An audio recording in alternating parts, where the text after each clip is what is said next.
to deal with a number of issues that were raised by the AG. And we'd like to first start by congratulating you and the department for that improvement.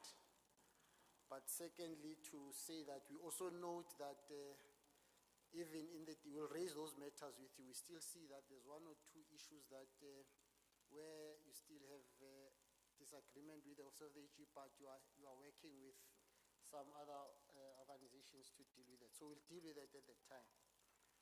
So let's thank you for that. And we're hoping that, as we'll discuss later, that the trajectory towards improvement will continue. I'll ask the first set of questions, and then after that, Honorable Kanyane will come in. No, it's human settlement. No, first is Honorable Dilange, sorry. I'm sorry about that. Honorable Dilange, maybe over to you first. Thank you, Chair. I'm just opening my document, but Okay, whilst you're busy with to the computer now, it's restarting. No, okay. Before you're busy with it, let me ask this, the second question. Sorry, I'm ready. I'm ready. It's open. Okay, thank you, Chair.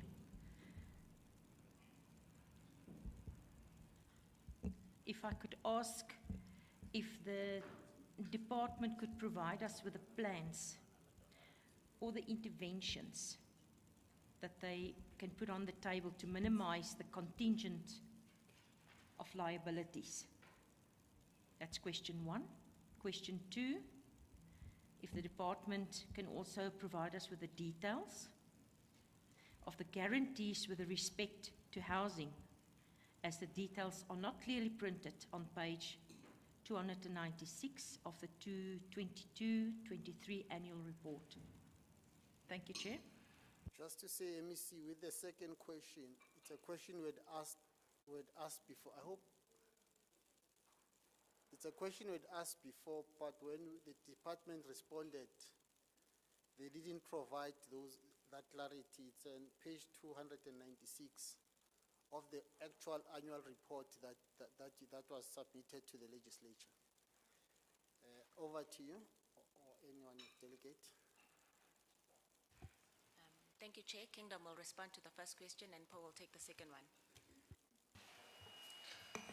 Thank you, HOD. Thank you, Chairperson. My name is Kingdom. I'm from Legal Services. What we intend to do, Chair, to try and reduce our contingency liability bill, we've decided to implement what we call a litigation reduction plan.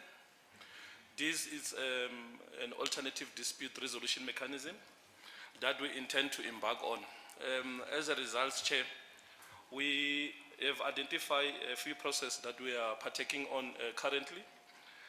We've identified several matters which we want to take for mediation to start with. Mediation, it will then be the first process in the reduction plan, in our alternative dispute resolution. So if we don't succeed in mediation, we will then move to the second layer, which is arbitration. We are hoping the mediation will yield results.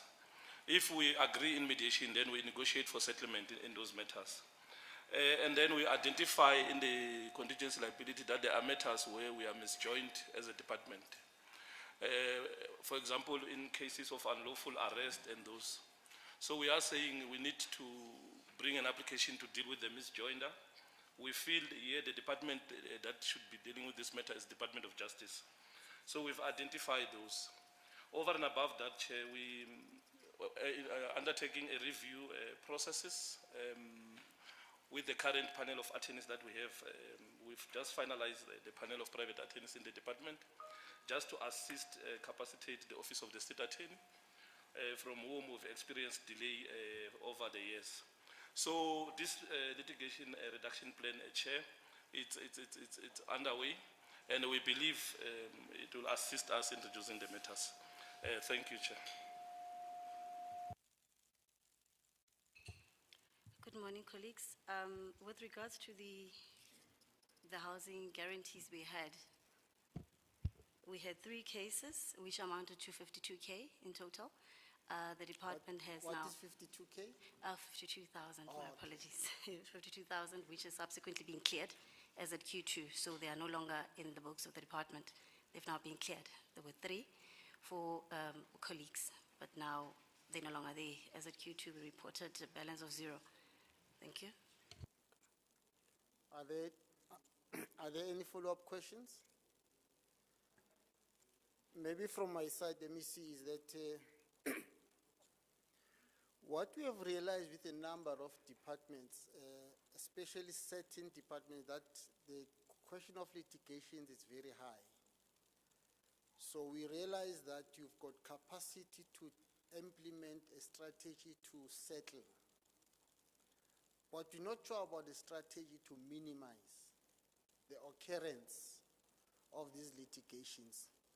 So I want to find out if, are you thinking of, or do you have a strategy to minimize the occurrence? What interventions are being made? Is it something that is possible? So that's really the issue, the side of occurrence. What plans, do you have some plans, and what are they? Are you seeing them yielding any results? We know that you can't eliminate, but we think that you can be able to reduce. So that is the follow-up question. I'm not sure if you can have such a strategy, except that you will want to avoid it, because there are reasons why you litigate. Sometimes they litigate against you, or you litigate against them, because you have, let's say, a contractor that does not deliver, and you terminate their contract. So sometimes the contractor will accept, or the contractor will take you to court. So I'm not sure if you can have such a strategy. Because it's something that is beyond you. You don't decide that we are planning so many cases and all that. When you do your plans, you hope that everything goes well. All the contracts we sign, they go well. But there are a lot of unforeseen circumstances. And I think trying the arbitration route as a first point of call is, I think for me, very reasonable, which is what we had said to the team they must do, because I think the question was raised, some of the matters could be dealt with even before going to court, if you agree. And I think that's what we must. But as to saying you will prevent, I don't know. And maybe if you look at the nature of our litigation as well, some of the issues are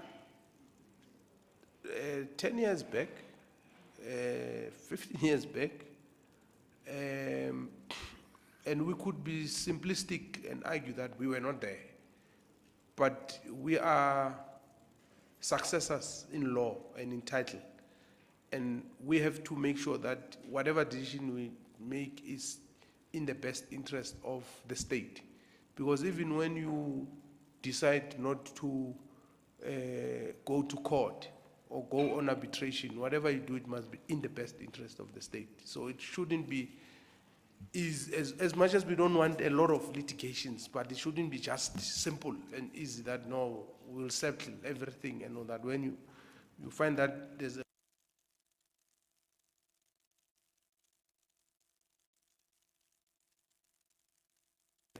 have such a strategy, yeah.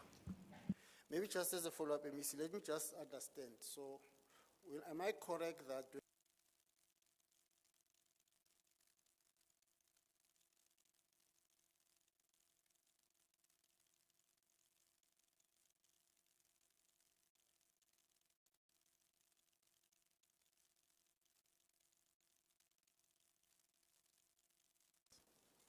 and that's where the question comes, that having observed what is the trend, or what are the issues that really cause people to litigate against the department?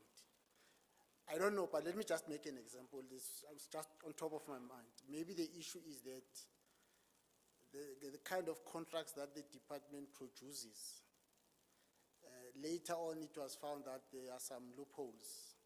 And remember saying example, it could not be true. So what you would then say is that we've realized that that is the major problem. That's why there's this litigation against us. So as a result, we are going to be looking at our department that develop contracts so that those things are something like that. That's the point I'm saying. I hear you when you say, on your side, if people do wrong, you'll have to litigate, and you can't prevent that. I mean, if people are doing wrong, you have to litigate. So that's not the area I'm concentrating on. The concentration is on those that litigate against you. No, you are right. Contract management is important. And I think one of the things we had asked, I'm not sure how far is that, was to get a senior counsel to look at our contract. It was finalized, yeah. Just to review look at how our contracts are designed. We did look at that.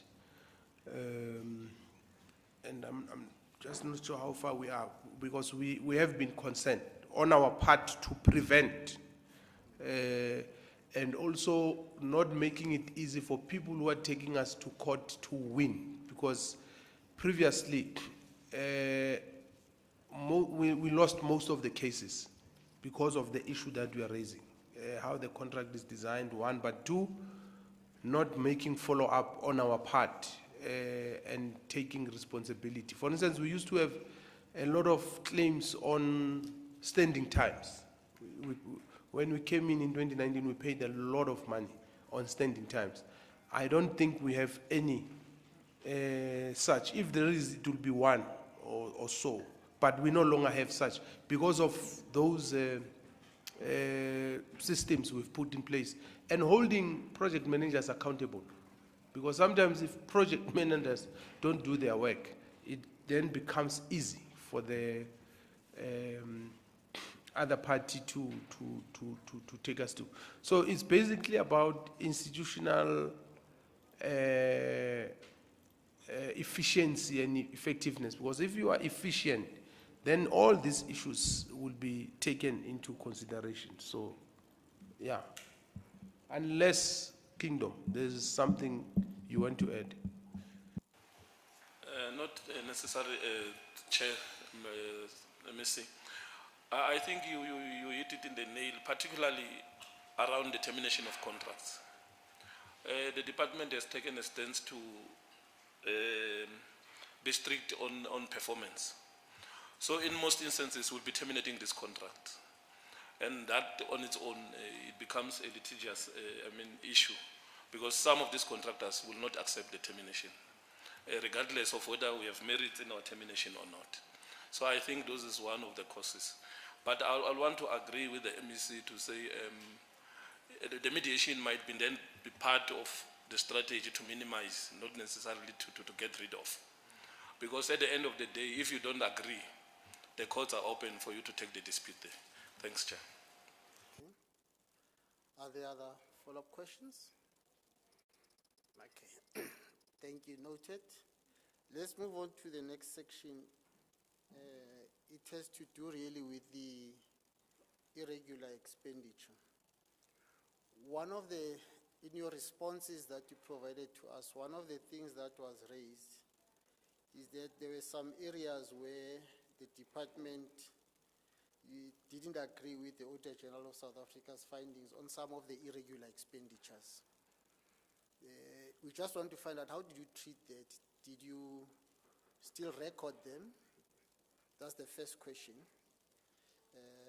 Do you still record them as irregular expenditure? But you also realized that you had asked for intervention by the Provincial Accountant General on some of the issues. We just want to hear from you if what progress has been made on those interventions or that request that from there. And lastly, as it relates to to irregular expenditure. It's the same question, similar question like the one I asked earlier. That we realize that there's about 10 billion or so irregular expenditure, and some of it are for the previous years. But the challenge of the department is that it must be able to investigate so that it can be able to condone or retrieve the money or whatever. So we just want to find out, in the question of investigation, because we realized at some stage you say you had outsourced of the investigation. We got information from the Office of the Premier that also they do investigate some of the cases. So we just want to give us a picture as it relates to investigating and condonement of the outstanding irregular expenditure for the period. Others, as I say, are for previous years, the 10 billion. What progress is being made and what difficulties are there, so that we can see if there's any other role that we also as the legislature can be able to play in that regard. Thank you.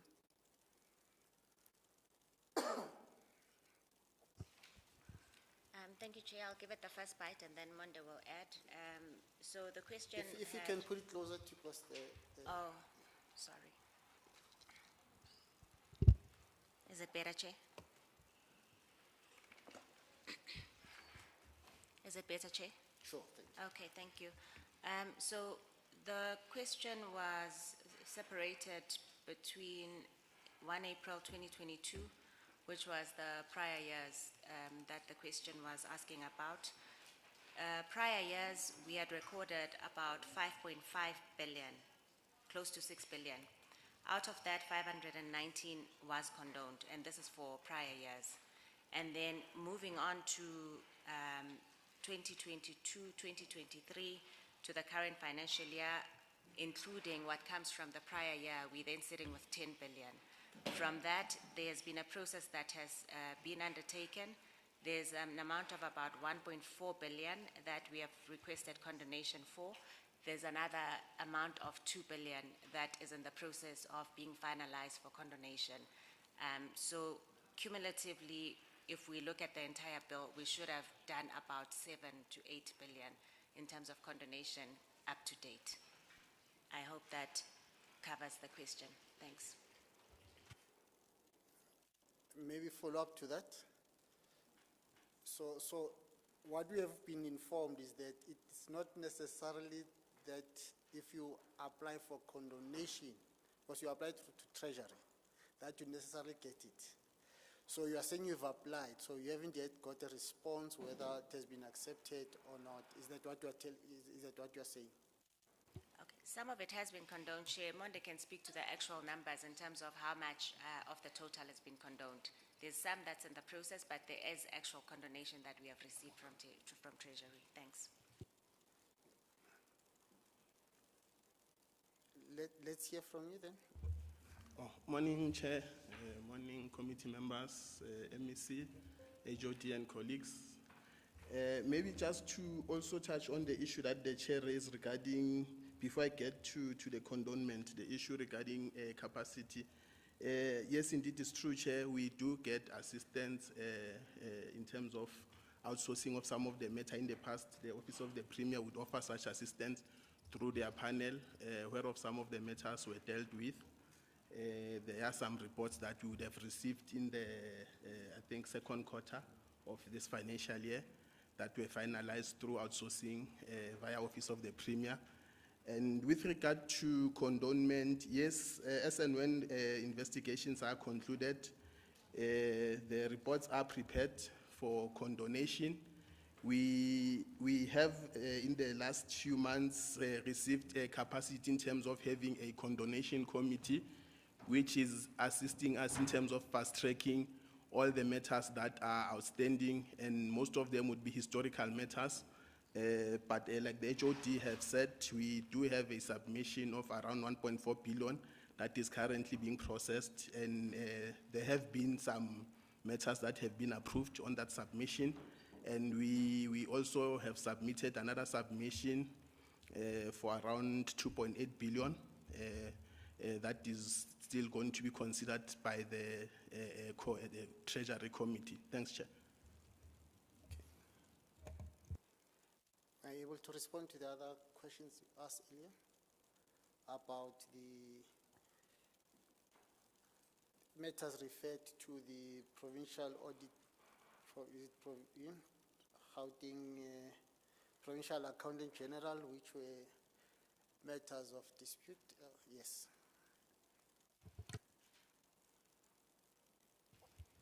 Thank you, Chair. Yes, we have escalated matters to PH's office, and we've received progress or feedback on the two matters where they agree with the department to say these were not supposed to be irregular. So it was the one on the bids that were not advertised for 21 days that they agreed with the department that it was not supposed to be irregular. So there's progress there. And then the other one was the one on the DORA, Division of Revenue Act transfers and subsidies. They've also agreed with that. So we have progress. We've received progress from PH's office. However, the other matters are still awaiting their analysis, and yeah, we will wait for them. Thank you. And then the other issue, where do we record them? My apologies. All these ones, we actually put them under assessment in the disclosure, pending the outcome of the assessment, whether it's going to be confirmed as irregular or not, then we would then move it to the relevant note. The new framework allows us to put it under assessment up until it's been confirmed as irregular. Thank you. Are you able to indicate how many of the ones that are outstanding? You don't have to mention what they are, but how many they are?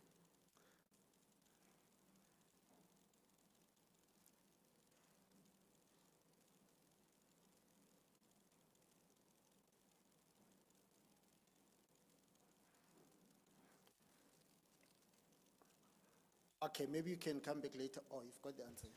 Yes, Chair, there's about five cases. Thank you. No, thank you very much. Are there follow-up questions? Welcome, Honorable Modise. Are there follow-up questions? If not, let's move on to the next one. Honorable Mdlankomo. Thank you, Chair. On fruitless and wasteful expenditure, as the committee, we note the increase in fruitless and wasteful expenditure. Can the department provide details on possible investigations and condoning of the following matters, of which it's two of the matters of Taurus Garden, where a ruling in the arbitration was not in favor of the department. So part of the settlement of the arbitration ruling were to pay for interest to the contractor, of which was 1.7 million. And then the second one is Hlano Financial Services, where the department challenged this matter and further made an application to appeal to the Supreme Court of Appeal. And then this was rejected because of no prospect progress of success, sorry. So the department had to settle the matter. And this matter has incurred substantial interest and charges of 31 million, Chair. So my question will be, can the department provide the committee with details not to have taken effective and appropriate steps to prevent fruitless and wasteful expenditure of the above cases? Thank you. Thank you. Over to you. Yeah, I think before she responds, the context is very important because the honorable member speaking about the increase. Yes, it's the increase, but those activities took place, I'm sure 10 years ago. Hlano is just after 1990, I think. It's long. Just that the matter is concluded now. So that context, I think, is very important before the team gives those details. Taurus Garden, again, I'm sure it's 10 years ago. So it's related to the matter you are raising of courts, because courts can take long to resolve issues.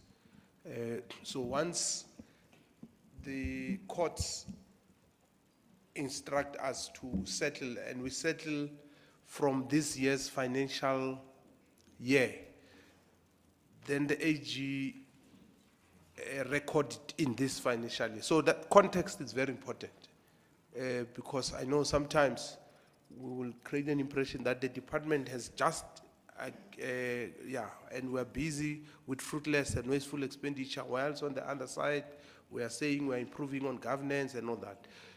In fact, if there is fruitless and wasteful in this and the last financial, in fact, in the last financial year, it will be extremely minimal, related, I think, to the payment that was made, if I'm not mistaken, to, I don't know if it was recovered to some service provider and all that. Extremely, extremely. So, with fruitless and wasteful expenditure, all, the Microsoft one as well is a part of it, ne?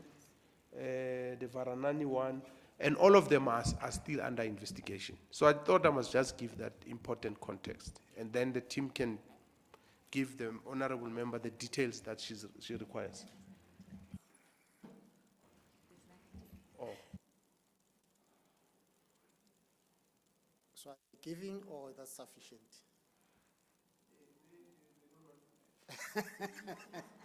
No, I think your explanation, MEC, give us some clarity. I'm not sure if there are further questions for clarity. Just to say that, is it possible then, so that you don't find this question arising again even the next financial year, that you just give us a sense of, not now, but maybe you can submit it later, the list of all those that are still being dealt with, even if it's 10 years ago and what, so that you can be able to understand it. When it arises again, we can be able to understand that these are things for previous years and they are being settled now. If we can get it by Friday next week? You can, but some of them are under litigation. Okay. So you can't then anticipate what will be the outcome of the courts. I know there's guys who are suing us for a project. What is that project? Somewhere in Tswaying or something. So if they were to win 5 years from now, we won't be here. And those people who will be here will pay them, it will be fruitless and wasteful. So if you look at our litigation register, most of the issues are most likely to be this fruitless and wasteful one. But two, on the ones that are previous and the determination has been made, money has been paid, and they are under investigation, I think we can provide that list. Okay, thank you. I appreciate that, Honorable MEC. Let's move to the next question, Honorable Mube.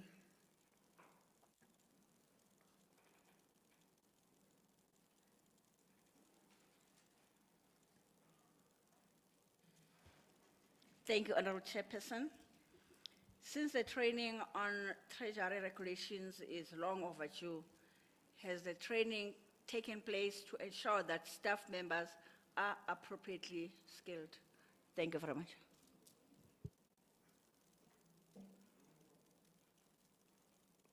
Over to you.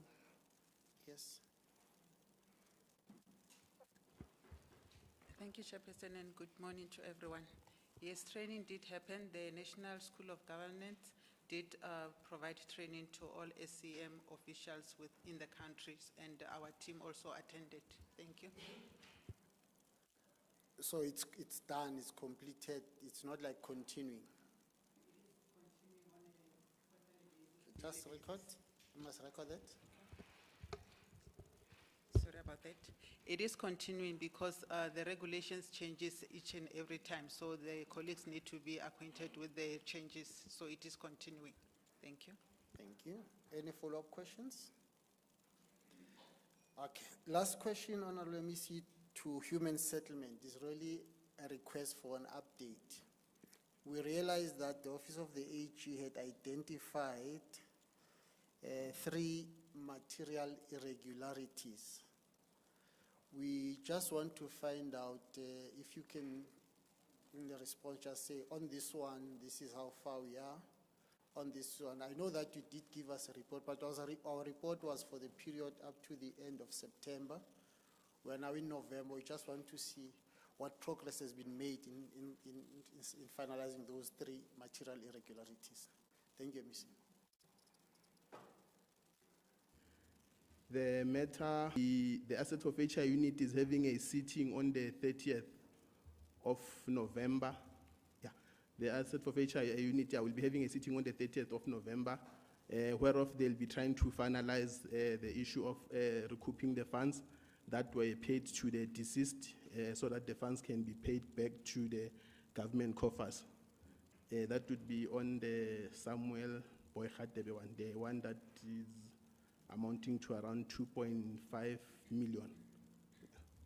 Thanks.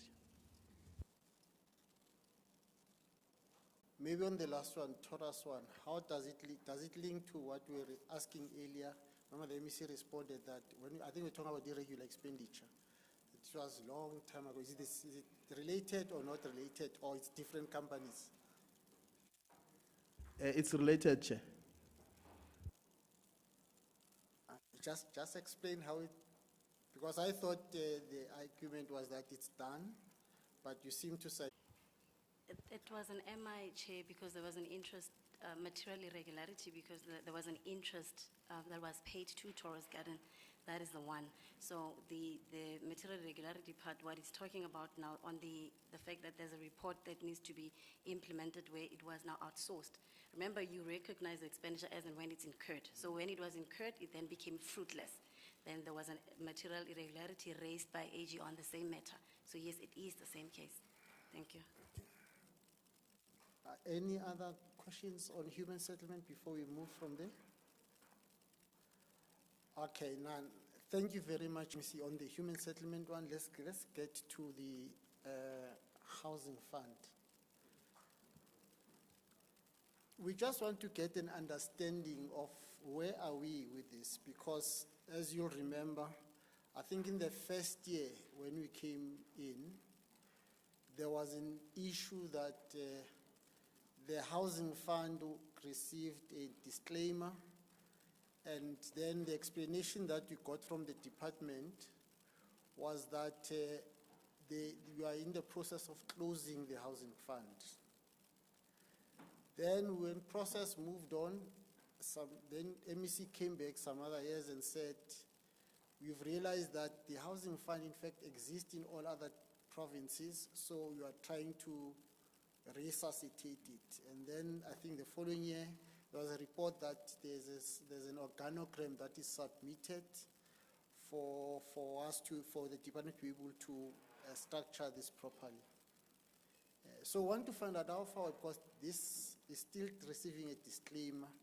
What's happening? What is the future? What are the plans around the housing fund? Thank you. Yeah, you are correct with your recollection of events, and so the DPSA has approved our structure end of April. So the organizational structure includes that housing fund. So now housing fund is in the structure with positions that are funded. After the structure was approved, then there had to be a process of matching and placing. Matching and placing people according to their skills and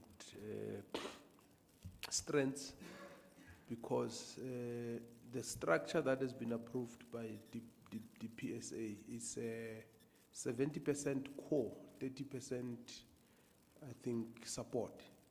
So there will be some people, I think, naturally who might be affected, because we're trying to make sure that already there are people who will be deployed or who are being placed against the positions that are there. One of them, it's a DDG. So the housing fund will have, as a branch, will be headed by a DDG. A DDG. So that's how And that person has already been identified, that person has already been given a letter. I'm sure she will be starting by the 1st of December, if I'm not mistaken. Yes, yeah. So we have kept our word, and the things we said we'll do on the housing fund, we have done. So now we are at that point where it will be properly capacitated by people in the department from the 1st of December. Because our structure, as I've said, was approved end of April. And once your structure is approved, then you must start the process of matching and placing. And that's why you will see in the next 2 weeks or so, we will be advertising posts which are as a result of this new structure.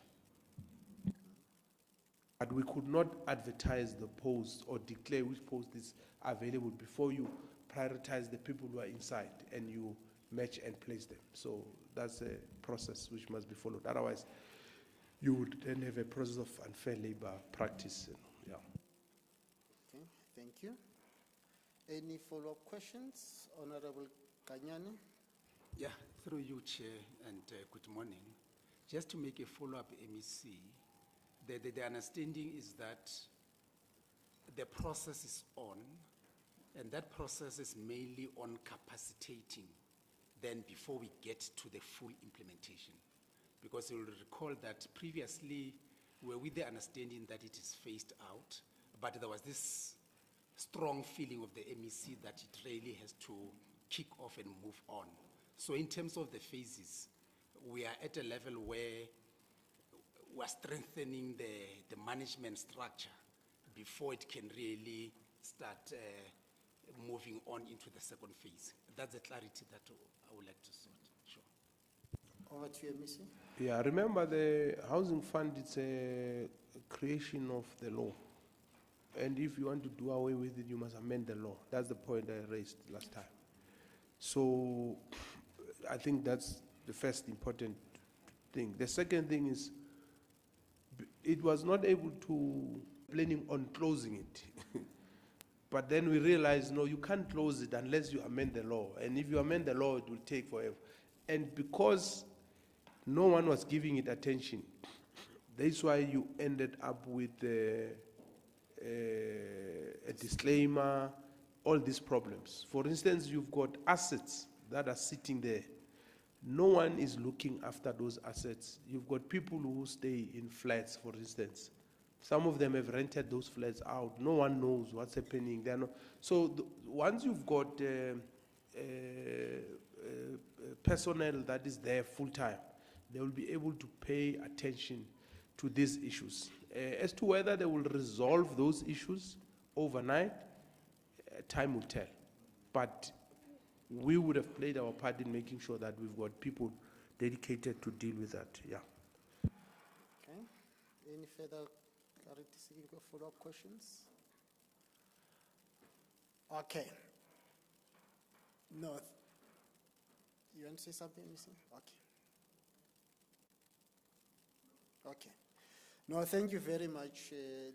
I think that was the only clarity we sought on the housing fund, because when we looked at the audit, it's still the same things like previous years, but I think this clarity helps.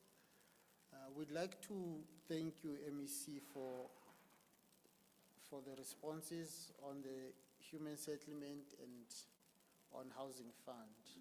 As I said, on partnership fund, I think we've got one question which we have written that they must respond to. I think they've already responded to, if I'm not mistaken, so that's not, we're not going to get into that. Shall we move on to DID? Okay, thank you very much. Let me first start by thanking the officials from DID for agreeing to come earlier. Thank you very much. I know it was a short notice, but you managed to come over. MEC, I'm not sure if you want to make opening remarks or should we ask the HOD to introduce who is here? No, for now it's me and the HOD because the team has not yet arrived. They were going to arrive at 10:30. But We are the leadership of the institution. You can ask us anything. We don't need to wait for anyone. Yeah. We don't sleep on the job. We work.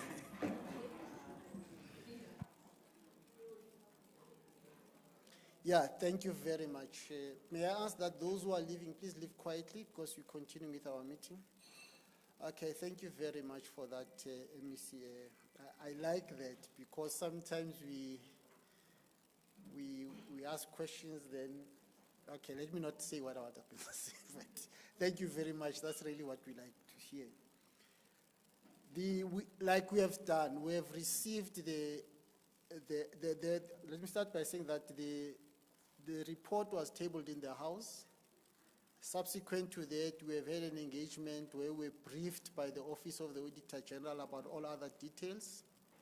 We then sent you questions which you responded to, and thank you very much, although I know they were a day or two late, but thank you very much for responding to the questions. We have engaged with the questions, and so we have this session because there are some few things that we need clarity on, and that's the reason why we're here. We will start, I'll ask Honorable Kanyani to raise the first questions, and then we'll take it from there. I think Honorable Kanyani, if you can just ask the first two questions, three questions, then the other two, let's ask them after the responses, because sometimes if it's a lot of questions, let's ask all of them, then if there's clarity on some of the questions, you'll repeat them. Thank you very much. Thank you very much, Chair.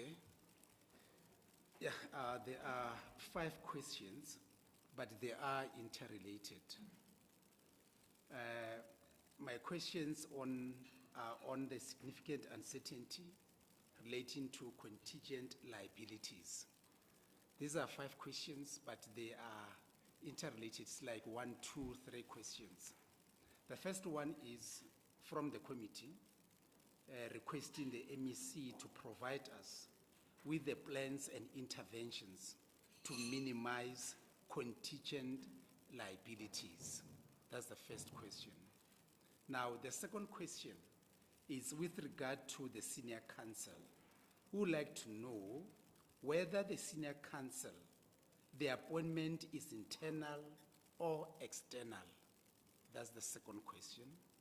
Now, the third question, it says, how will the appointment of the senior counsel assist with the relevant skills transfer for the departmental officials, thus minimizing the need to constantly appoint the senior counsel for the reviewing of contracts?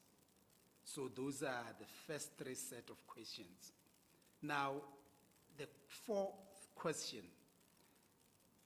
could you please provide the committee with the outcome and progress report of the department's weekly meetings that ensures that litigation matters are receiving the necessary attention and that letters of demand are investigated and dealt with timely to prevent them from becoming court matters?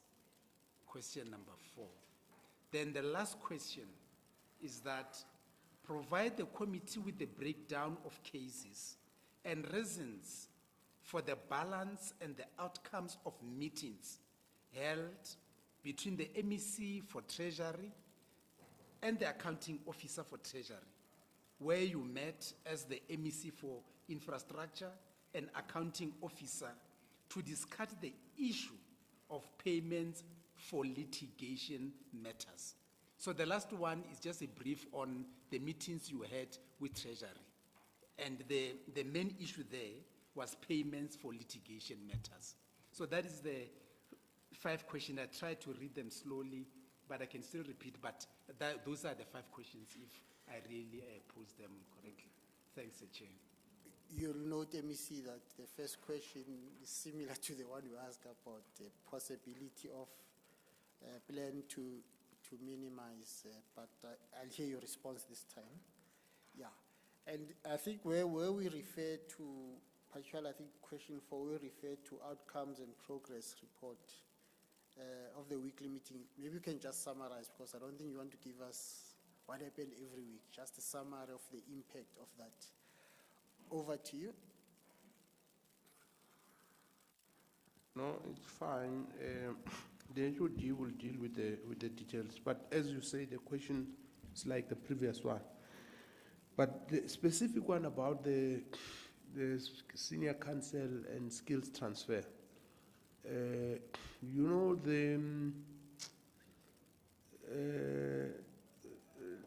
law is vast,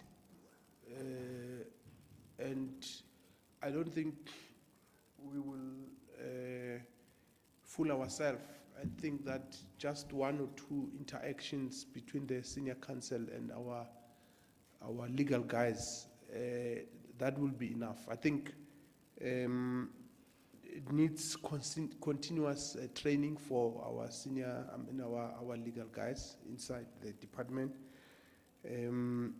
But as senior counsel, you will appreciate that their understanding of the law, it's very advanced, and you need someone at that level, because it's not like somebody who has just been practicing for a year as an attorney. A senior counsel would have practiced for more than 12 years minimum. And I'm sure me and you would agree that experience cannot be bought, and experience is the best teacher. So it is for that reason that we went for a senior counsel and not just any attorney. You can just get an attorney or an advocate, but a senior counsel will help us. But to also motivate, I think, and show our legal team, because there are certain minor things that they might not take into cognizance because of the level of the training. So bringing a senior counsel, I think, will add a lot of value, and it does add a lot of value. But training them on contract management is continuous, and also imparting those skills. Because as I've said, the law is vast, and there isn't one person who's a jack of all trade. So it's always important to get people with expertise, and to expect that our legal team will have all these skills. I think it will be unfair on them, and it's not going to be possible, because they deal with a whole range of issues, not just contract management, but they also deal with a lot, because of the amount that comes to us. And then, yeah, so that is, and the appointment is external. I think my understanding is that we usually do it through the state law, state attorneys. So they do it on our behalf, because they are better equipped to do it. So if you say to them, we want a senior counsel who specializes on contract law, they will know who is best suited. We wouldn't know, because we know engineers and architects. So rather, let's ask them to do that. And then, okay, I haven't had a meeting with the MEC for finance, but maybe the HOD would have had with the HOD of finance. But when you look at the litigations in DID, I think they are largely health. Most of them, it's health. Yeah, most of them is health because of a number of issues, including the state of health. So the HOD will deal with the other issues, the weekly meetings that she has with the team. Yeah. Thank you very much, Chair, and through you, MEC.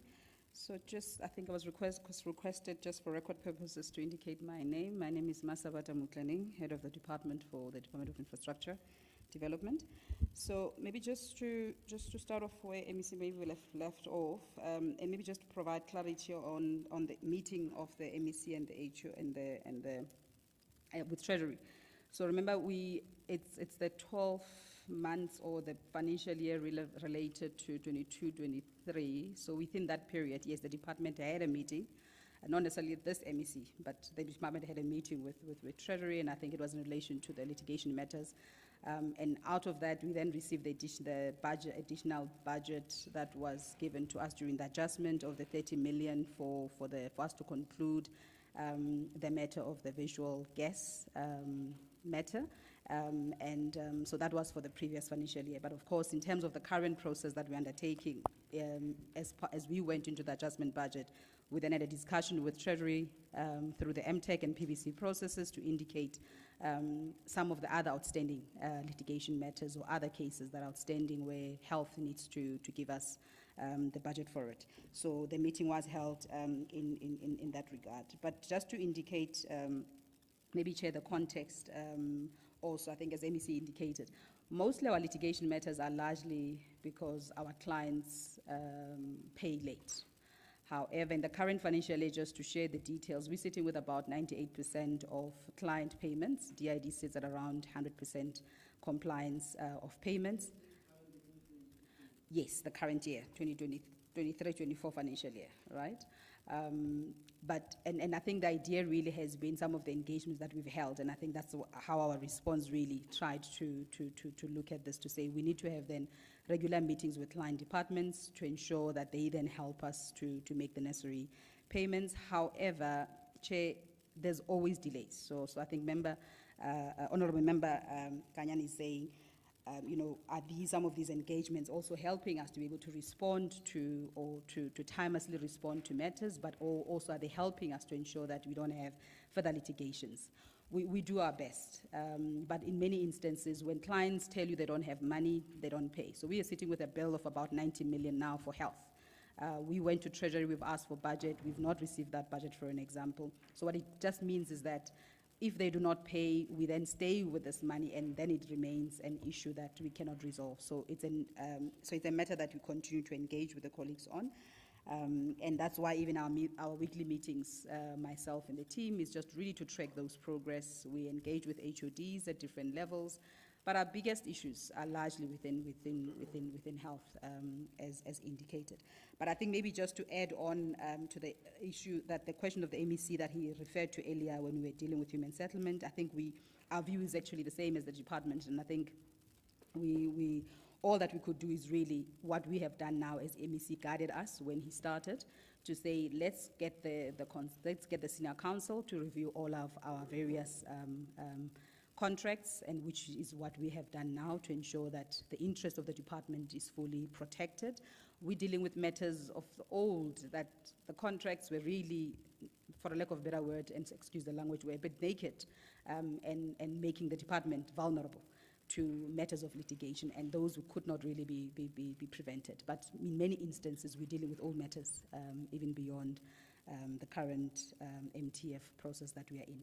But where we are, Chair, we think we are really doing what we can. There are a lot of matters that are still on our roll. We've got about 31 matters through the team within legal. We've met with the Solicitor General. He's indicated that he will continue to give instructions to the State Attorney to ensure that some of the matters that are dormant must be settled. So we really are trying to work with the State Attorney and the Solicitor General on this basis to try and reduce some of the dormant matters. But I hope I've covered all the other questions, Chair. Thank you.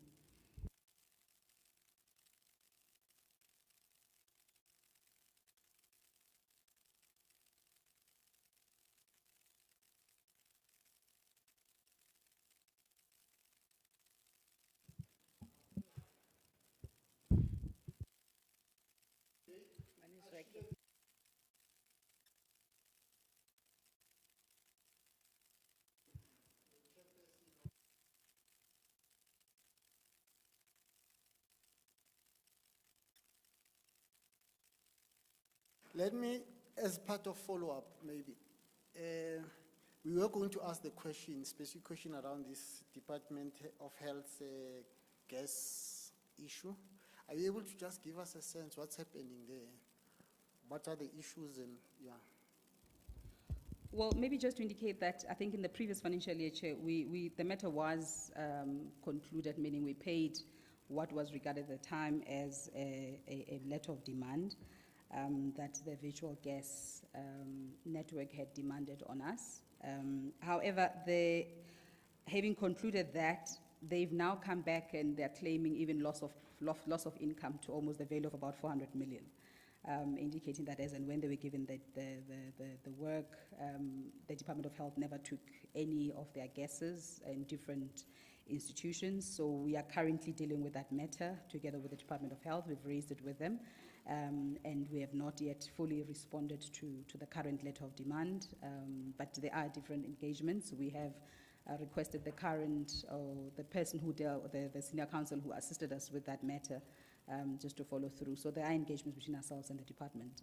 I think maybe it's also service providers taking advantage of the space that, they can always make these claims wherever possible.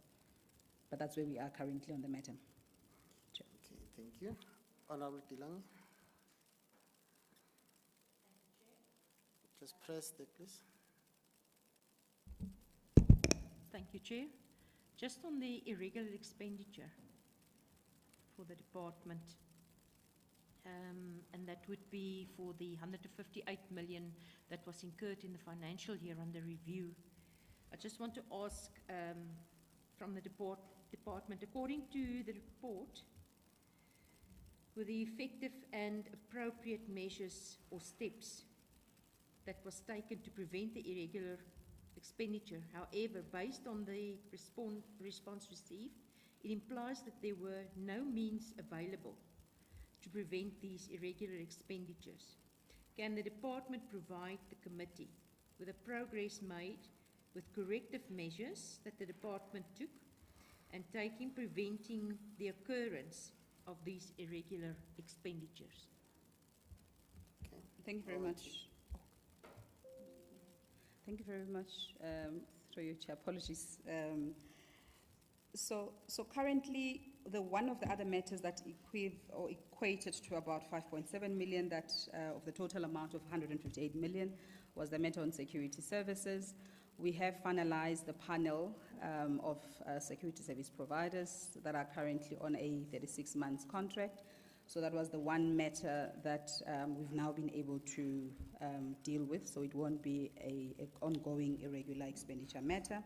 There was a part of the two other matters relating to property leases, one equating to about 14 million on the Teban Hall, which is currently an office that is allocated to Office of the Premier, and secondly, the one relating to 11 Diagonal. So we have appointed a panel of what do you call them, estate agents, landlords, with an intention for us to conclude the procurement of new facilities for Office of the Premier. The processes are currently underway, and we hope that going forward, this also will not be an irregular expenditure. And I think all the other, I think those are largely the bulk of what went into the matter. I think the smaller ones, because it was about plus minus about 20 matters, it was largely issues of 3 quotations that needed to be sought. So we've put a process in place within the supply chain management to ensure that all procurement is done, it must be automated, so no one gets to do any work without any POs, any work within the less than below 1 million. We do get 3 quotations, which was the matter that AG had clarified, or had indicated in the report, and any other any procurement above 1 million, it all goes out to a tender process, and therefore we've been able to deal with all those matters. So currently, we've also ensured that DDGs also take some level of responsibility and do some double checks in terms of all the procurement matters before it goes to supply chain management, so that then it becomes an organizational matter, not just only a supply chain matter. So we believe that the measures that we put in place, Chair, through you, will not incur any other irregular expenditure going forward. Thank you. Any follow-up questions? None? Honorable Kanyani?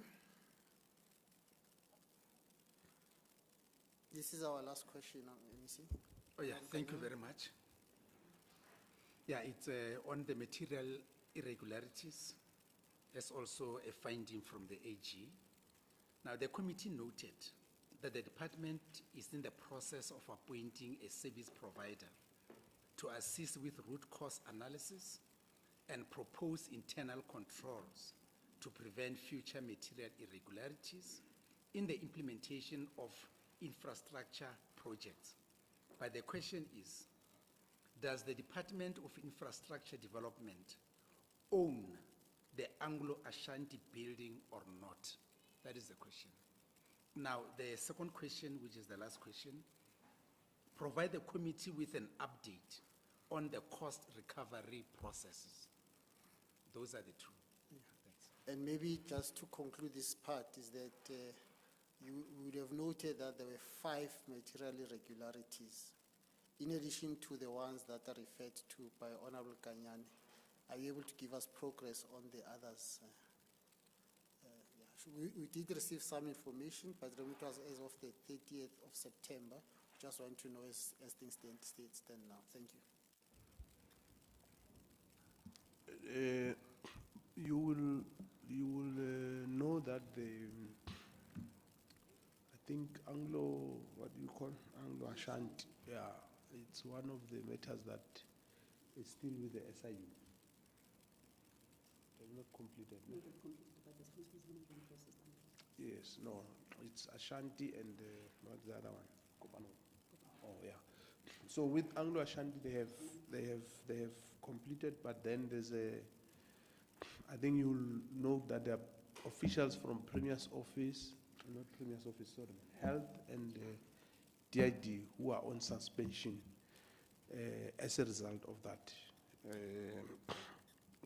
So once the DC is finalized, I think, and the sanctions have been announced, we'll then be able to know whether we'll be able to recover any costs from individuals or whoever. So that's one issue. But the other issue is that my understanding, we don't own this building. It was donated to us. We renovated, and unfortunately, there's an allegation that the resources that were invested were overinflated. Hence, an investigation, SIU, and these officials. But what I know as well is that the Department of Health, as a user department, or as an end user, had reservations, I think, with taking over the department, the facility, because you'll remember that this was meant for COVID at the time. So post-COVID, the department has no use for this facility, according to them.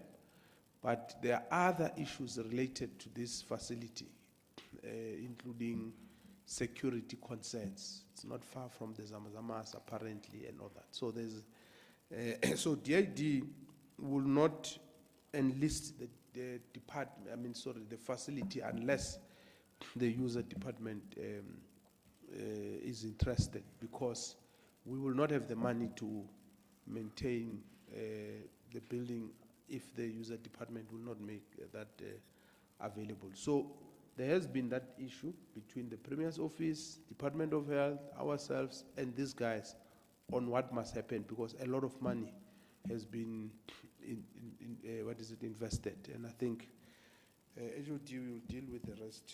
Thanks. Thank you very much, MEC. Chair. So maybe let me just focus on the 5 other MIs, and maybe just with the context, I think that Honourable Member Kanyani just made reference to, in terms of us sourcing a service provider to look at the root cause analysis. And I think this part was part of the quite extensive engagement with the Auditor General, as when they raised these MIs with us, they indicated that I think there seems to be a trend within the department, and therefore we need to look at a preventative way of making sure that we also do not really incur all of these MIs going forward. But largely, it's largely MIs where you'd know that we receive our mandate through other client departments or other sister departments. So when they say, for an example, stop the project, we'll stop the project. And if there's no further engagements to that effect, but you find that there's a service provider already, and there are all these other consequences that may inadvertently do occur on the basis of some of these decisions. It then causes unnecessary strains, and therefore it's as if there's money that has not really been utilized accordingly, and that may cause those specific MIs. But I think it's part of the work that we are doing in building relationship between ourselves and our client departments. So let me start with the first one. I think MEC has spoken to the first one on Shende. Let me not go into that. The second MI that we are dealing with, Chair, it's in relation to the Maibuye clinic, which was not completed. Maybe just perhaps the progress right now is just to indicate that between ourselves and the Department of Health, we've now finalized agreed on the way forward in terms of the concept designs that were approved by Department of Health on the 26th of September. We are currently finalizing the stage 3 design development stage 3 report, which we're hoping that by the end of March, latest before the end of the current financial year, we would have appointed a service provider to go ahead and complete the Maibuye clinic. So we did receive the mandate, as we've indicated on the report. There has been continuous engagements, and where we are now, we're hoping that before the end of the current financial year, we would have concluded stage 3 and the stage 4, which is the procurement process, and then by the time the year ends, we would be having a contractor on site to continue with the Maibuye clinic. The second one being the Nansfield school, wherein I think we had issues with where we terminated the previous contractor, the Clear Choice builders, and we are at a point where currently between ourselves and the Department of Education, we are also just finalizing our various reports in terms of us going back on site and building the new school. We tentatively anticipate that we'll be able to hand over the construction of the site at the beginning of January, or towards the end of January, sorry, because we are concluding the remaining BOQs for us then to award for the new contract. And maybe the reason why we may sound as if we're awarding quickly is because I think we have finalized a framework agreement, which is a panel of contractors, which enables us to be able to conclude any procurement process shorter than would ordinarily take 90 and above 120 days to conclude. So that's why we're giving ourselves the short time, largely because indeed we can.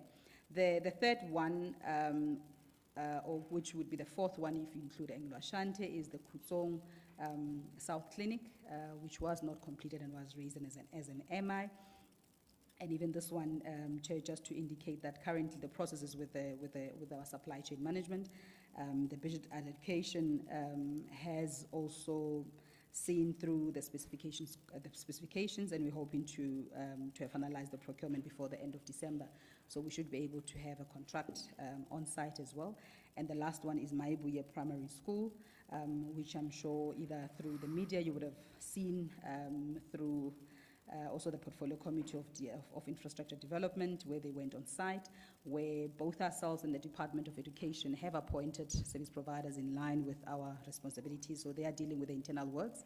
We're dealing with the external works, largely focusing on the sewer, which was the main issue.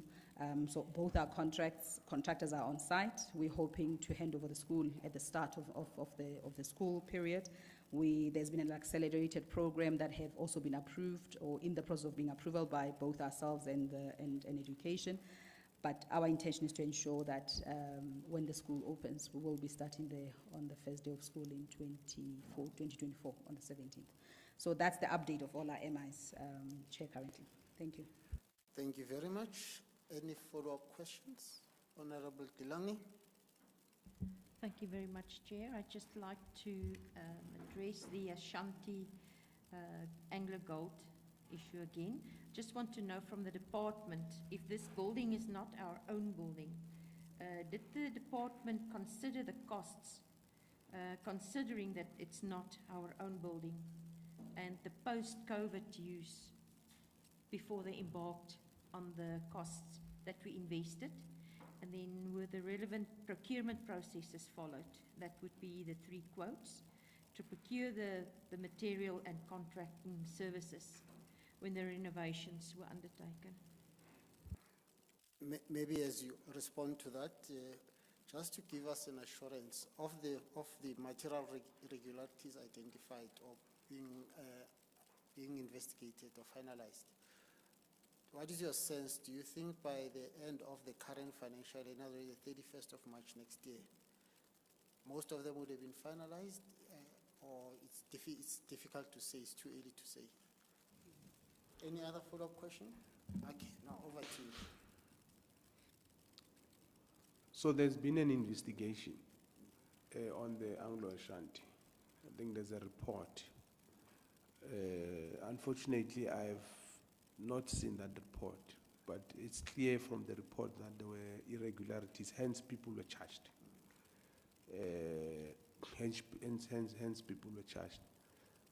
So, though we are successors in law and in title, but unfortunately, we didn't know the reasons of those who were there before us. We didn't, but what we know was that that hospital was meant for COVID. That we know, to help ease the pressure. So that was the reason. So as to whether they considered that it's not our facility at the time and all that, including the discussions between Anglo-Ashanti at the time and the department, it's possible that Anglo-Ashanti was planning to donate. In fact, there are people who were saying Anglo-Ashanti was planning to donate the facility so that it must be in the books of the department. But complications later on was that if you bring them, who is going to use it? Because the health department and all that. So I would suggest that we wait for these investigations, or rather the DC outcome, and maybe the report, because it's there, it can be shared with SCOPA. I don't think it's so that those findings can be cleared to members of SCOPA. But from where we are sitting, we are pursuing a case, and we are implementing the recommendations and the findings of the report. And the Premier's office has been managing this on behalf of the department. On the MIs, I think our intention is to finish them as soon as possible. The problem sometimes is the people who are investigating, who are doing the investigation. They sometimes encounter problems, whether from officials or other things. But our intention is to ensure that when this term of office finishes, all the MIs in both departments, we should have closed them and dealt with them according to the recommendation of the investigators. Yeah. Okay. Thank you very much. Are there further comments or questions? None. MEC, let me take this and HOD, let me take this opportunity to thank you once again for agreeing to come earlier, and thank you for responding to our questions. We really appreciate that. We will adjourn our session for now. We'll be back at 11:15. So we'll adjourn for tea. Thank you very much.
Hello?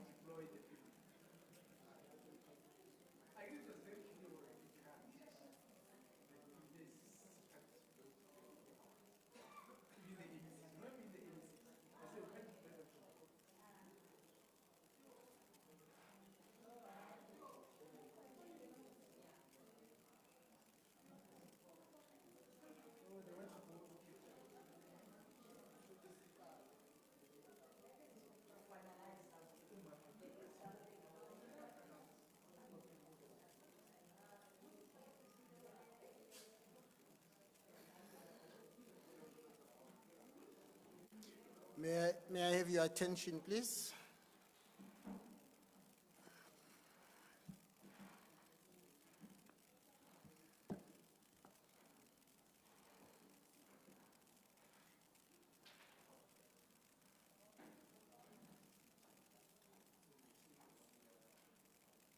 I'm just worried.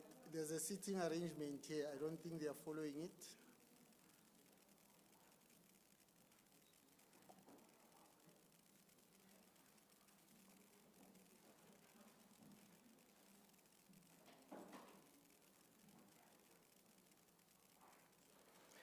Okay.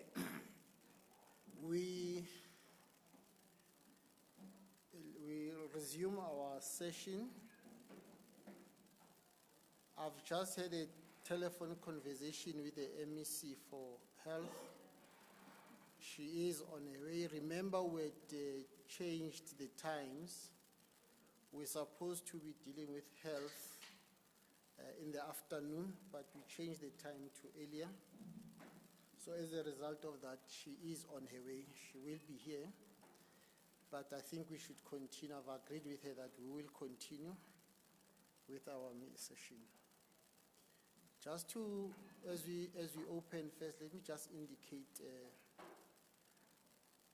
you'll remember that today is the beginning of the 16 days of activism for no violence against women and children. The Gauteng Provincial Legislature has programs out there, but we were given permission because we needed to have this as a serious interaction and part of our oversight process. So we do have some, what do you call these things? Are they ribbons? If you do need one, please get one. Don't wear it just for the sake of wearing it. Wear it if you are committed to ensuring that you fight the violence against women and children, and you are committed to it. Thank you very much. HOD, let me take this opportunity to thank you and your senior management team for agreeing to appear before us earlier than we were scheduled. We had said that you must be here at 2:30, but you agreed to come early. Thank you very much for that. And as I indicated, that the MEC will be joining us shortly because of that arrangement, or change of time as indicated. We have called you HOD because one, we had the reports of the Gauteng Department of Health and the Medical Supply Depot being introduced in the House. I think it was late 30th or 31st of August. Subsequent to that, we had a briefing from the Auditor General's office on some of the issues that we needed clarity on. Following that, we then sent some questions to you for you to respond to. And thank you very much for responding to those questions, although we didn't receive them on the date we had agreed upon, but we did receive them finally. Thank you very much.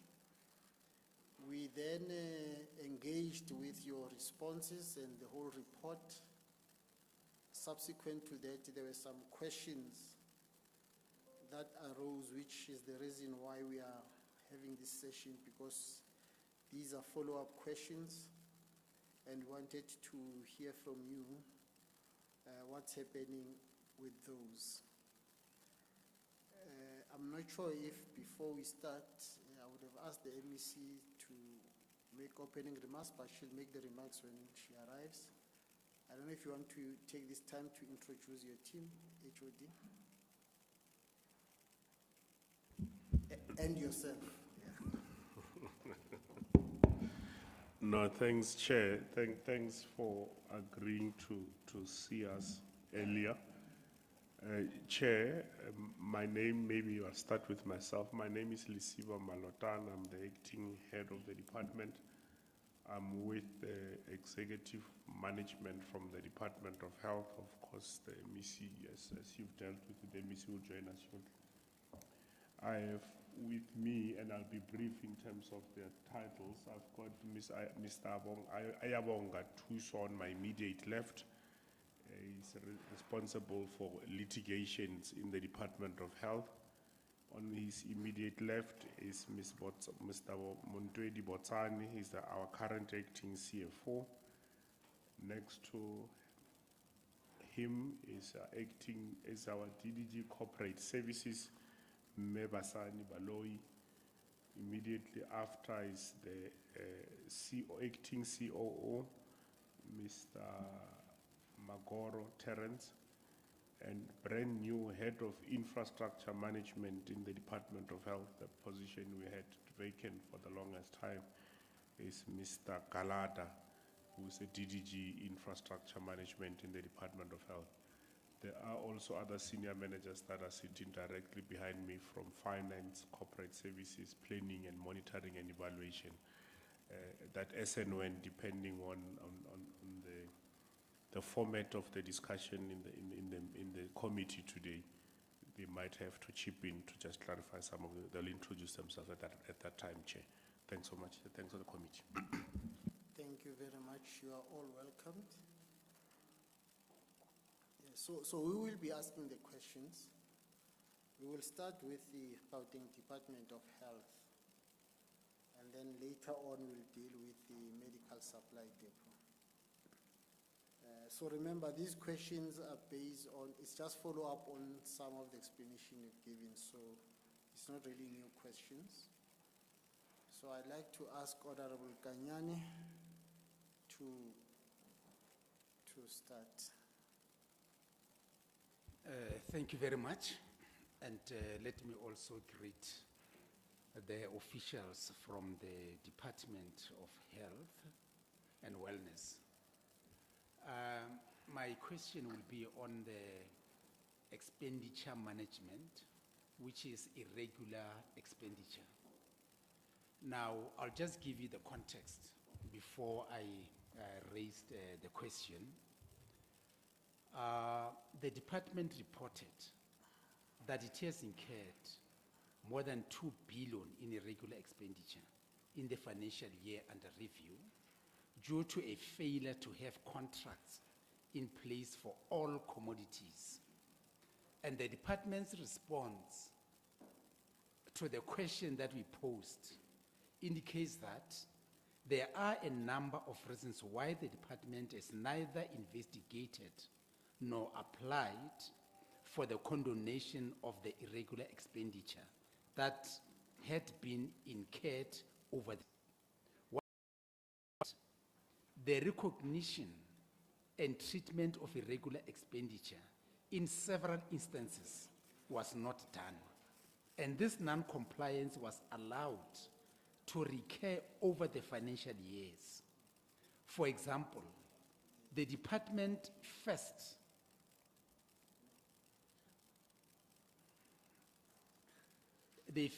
identified a security contract as irregular in 2018, but the contract was allowed to continue and the irregular expenditure ballooned to 4.2 billion. Notably, the department has only recently formed an irregular expenditure committee to deal with financial misconduct. Now, this committee is still in the early stages of operation, and it will likely take some time for it to become fully effective. Now, this question to the department, respectively to the MEC, the department should provide, that's the first question, the department should provide a more detailed explanation of the irregular expenditure that it incurred, including the following information.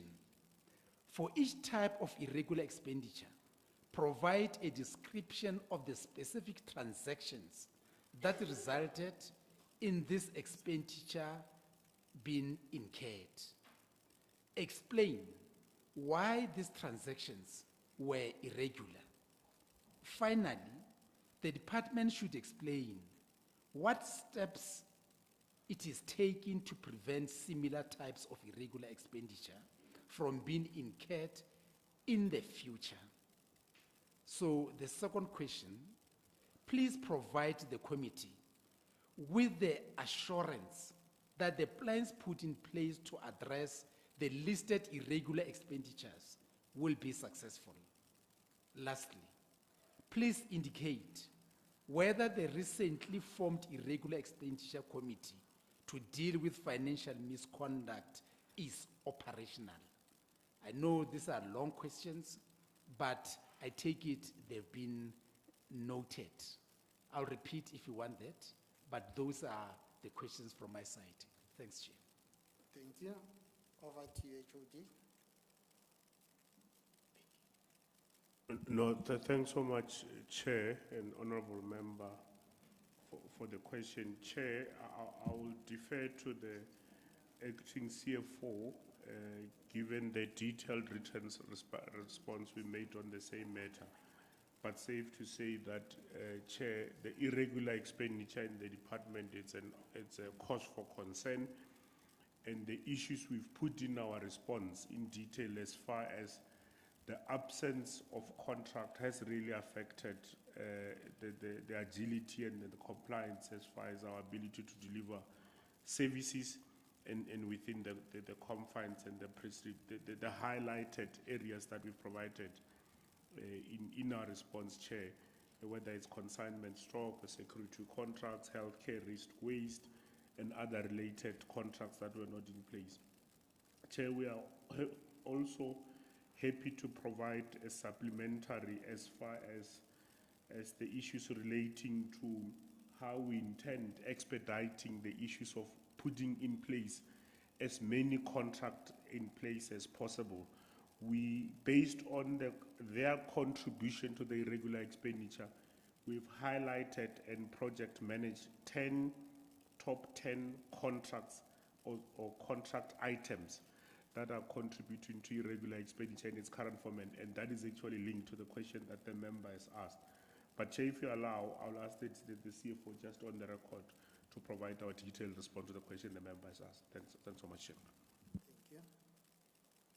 Thank you so much, HOD, and thanks, member, for the questions. Suffice to say that the HOD has indicated will provide additional information as indicated.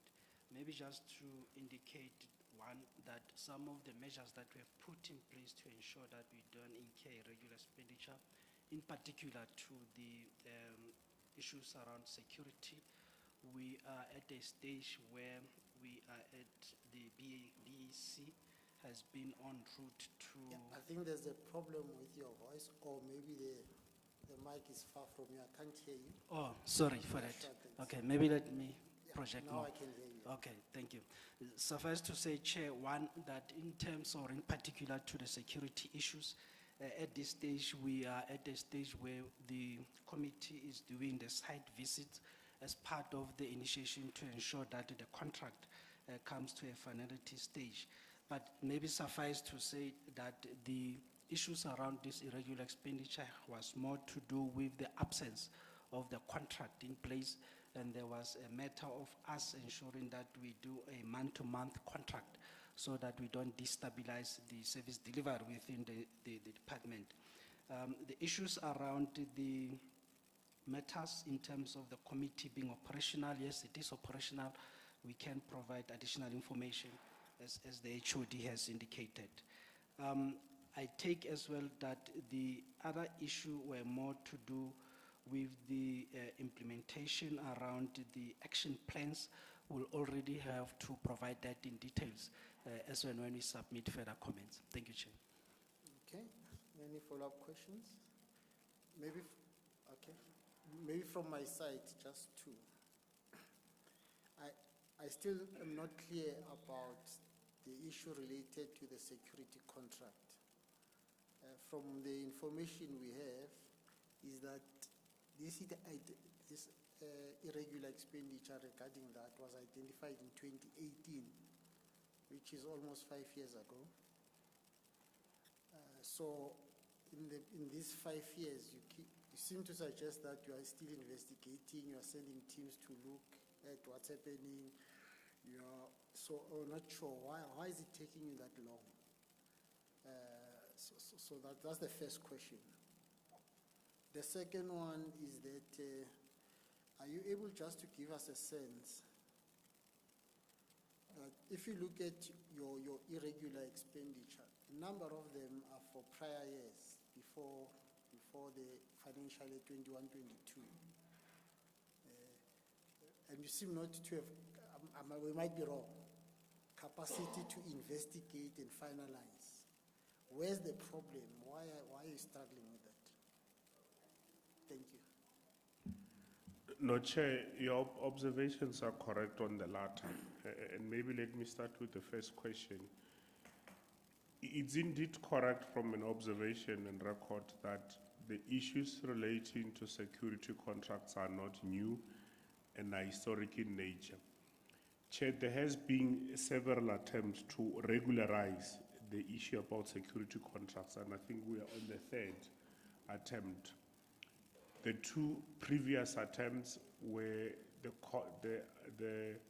the tender were cancelled just based on the issues that were raised by the bidders as far as the specifications were concerned, and resulted with us having to reset and redo the process.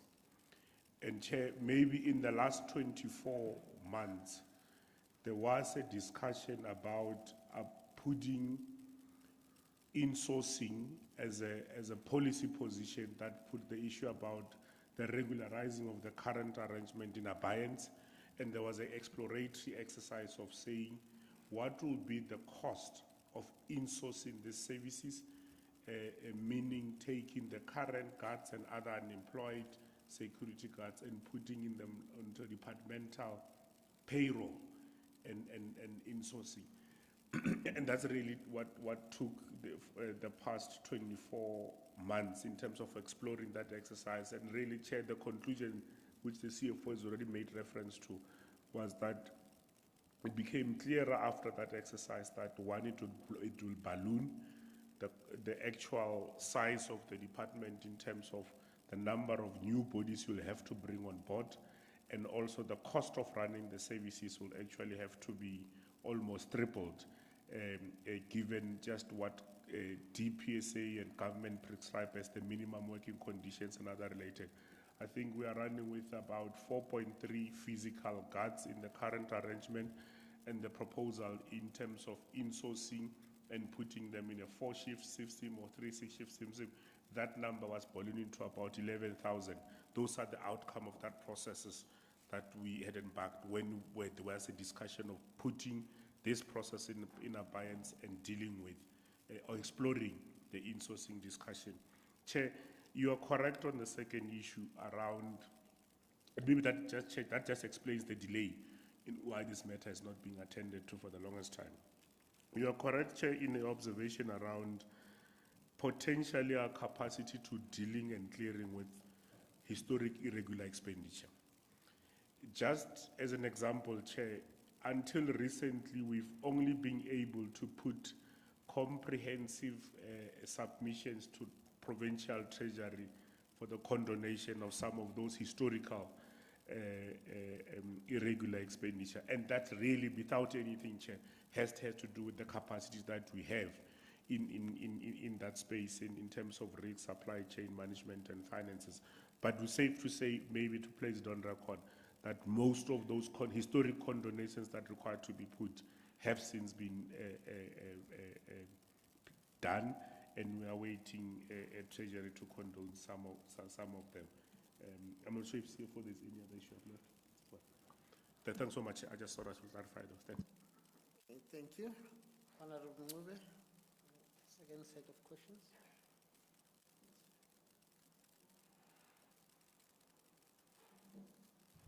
Thank you, Honorable Chairperson. Good morning, HOD and your entourage. My first one is, the department has reported 2.17 million in vehicle liability claims for the 2022-2023 financial year. Is in relation to 38 EMS vehicle liabilities. Please elaborate.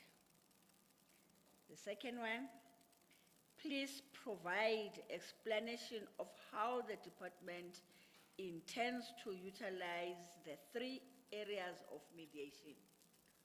Rule 37B, that is administrative archiving, and pleading to the public healthcare defense to deal with or settle the 18 billion in medical legal claims, which were a balance by the 31st of March 2023. The third one, how is the department holding accountable those who are responsible for acts which lead to medical legal claims against the department? And the last one, what is the plan of the department to minimize the occurrence of litigations? Thank you. Over to you. No, thanks, Chair. Chair, without wasting time, I'll ask Mr. Tuso to maybe deal with the first round of questions as it relates to EMS related and the medical legal. Dr. Mankopane will deal with the issue about our comprehensive strategy from a clinical point of view as far as improvement or prevention of medical legal or new medical legal cases. Mr. Tuso. Through you, Chair. Thank you very much, Chair. Honorable Ncube, can you please just repeat for me the amount on EMS matters? I think what you are saying is that we had asked the question, you responded, it related to 2.17 million rand. You just said it was in relation to 38 EMS vehicle liabilities. We don't understand how does it relate. What is how did it arise out of that liabilities of vehicle and EMS here? That's what we wanted to clarity on. Thank you very much, Chair, for clarity. Chair, this relates to third-party incidents, accidents on the road. But for clarity, there's one matter that the department has been sued for 2 million for an accident. That matter the department is going to vigorously defend. There's no car that is 2 million that the department is involved in an accident on. So we are still investigating that case on its own as a separate case from litigation, because the plaintiffs there sued the department for 2 million on an occurrence of accident. Then the other 38 matters that are there are just your normal accidents that the department's cars are involved in. And the reason why the department is being sued is that all the drivers that drive the department's cars during working hours, the MEC is vicariously liable for whatever that happens on the road during their time. So that would be the response for the EMS question. Maybe just to clarify, so just to be clear, you are saying there are 38 incidents where the department's vehicle or EMS have been involved in it, so that's why they are sued. Is that what you're saying? Correct, Chair. Oh, okay. Now then I clarify. Thank you, Chair. If I can then move. Chair, the common law has been developed in trying to respond to the public healthcare defense. So before the common law was developed, the department could not pay in any other form but money when it's being sued on the medical legal cases. Then the department then argued a case of as versus Matrola, where we then said that we are a health facility which can render the very same services that are rendered in public. Then can the courts then develop the common law to say whatever that the department can render to the aggrieved plaintiff, can we render that and then pay whatever that the department cannot render? And that defense is in place, Chair, and it is being pleaded. For example, if I can just give an example, there's a case where the department was sued for 70 million, and we pleaded the public health care defense, and the amount dropped. The matter was finalized at 19 million. So whatever legal heads of damages that they raise, we do a tick box exercise. If it's a BARA matter, we send it to BARA and say, please check on these, which services can we render? Then we go back to the plaintiff to say, on the 15 services that the plaintiff is going to require, 10 of them we can render, then we'll pay for 5. So that's what we mean by that public health care defense. And then Section 37, Rule 37B, talks to administrative archiving. Chair, we've got matters that have been sitting on the department's contingent liability register dating back to 2007. This rule then says that if a matter remains for a period exceeding 24 months with no movement, or no pleading being filed, then the department can ask the registrar to archive that matter, meaning that the matter can be removed from the court roll. And if the plaintiff wants to bring that matter again, he will have to go for the normal way of applying for re-enrollment of the matter. So what we are trying to achieve about this, we are trying to do to reduce the number or the amount of contingent liability, because if the department was sued for 30 million in 2007, and that matter has not been finalized and is still sitting on the register, then we always accumulate unnecessary contingent liability, which we are being measured against. So we want to actually archive all those old matters that there are no movement on, to actually reduce the contingent liability. And then, Chair, another one that I think was,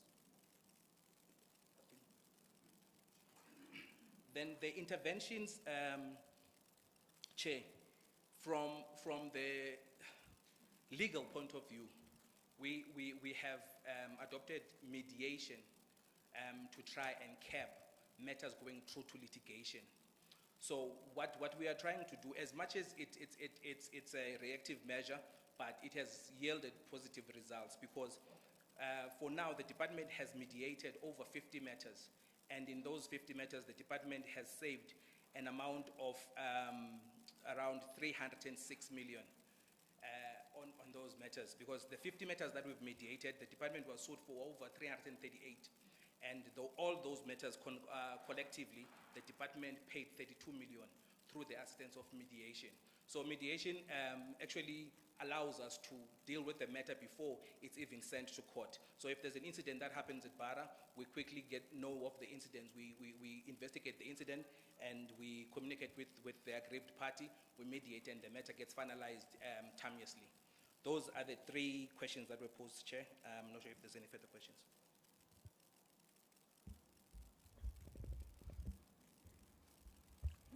Morning, and thank you, Chair, and other honorable members. I'm going to touch upon the strategies in terms of trying to reduce the litigation from the clinical point of view. As a background, on the structured program of training, so that as we have got turnover of staff, then they are properly trained on what has to be attended to in that particular area. In maternity delivery rooms, we talk of pathograms, which then talks to how that patient should be progressed. We talk of the road to health chart for those children. Those are the things that we are trying to increase capacity on. We are also saying that the matrons in the corridor should have the so-called discharge meetings, so that every patient, as they go out, we check if they have got unhappiness, so that we can screen if there are potential litigation cases, and we do redresses above redresses, and we then apply the principle of for mediation. Those are some of the things that we are busy doing. We've got various training programs. We are strengthening cluster work where our province is divided into 4 clusters. The overall whole of the department makes sure that in all the other hospitals, things are going smooth. A cluster head I had a discussion this morning. A cluster head of Bara picked up a problem in Subuke, and then she's going there to sort of support. So in summary, Chairperson, those are some of the clinical and operational clinical interventions that we are trying to put in place to further, to prevent further accumulation of these matters. Thank you very much. Chair, if I may, maybe in conclusion to the submission, Chair, I think it's important also to bring to the attention of the committee that whilst there are all these other interventions that we are from legal and medical legal or clinical, there are other external factors that are contributing to this issue, and we might not necessarily feel the effects of it now, but in the outer years. Chair, to keep it simple, issues about electricity shortages, service delivery protests, water shortages, and all those issues. On the acute settings, when we are facing it, when we are having to cancel theaters and all those related issues because there is no power or there is no water, and those issues. In the outer years, we will still, those some of the issues we, as a department, will have to account for when those medical legal claims gets processed. So I think it's just important that also over and above what we can do at the front end, there are external factors that contribute to some of these things that could catch up with us. Thanks so much, Chair. Okay, thank you.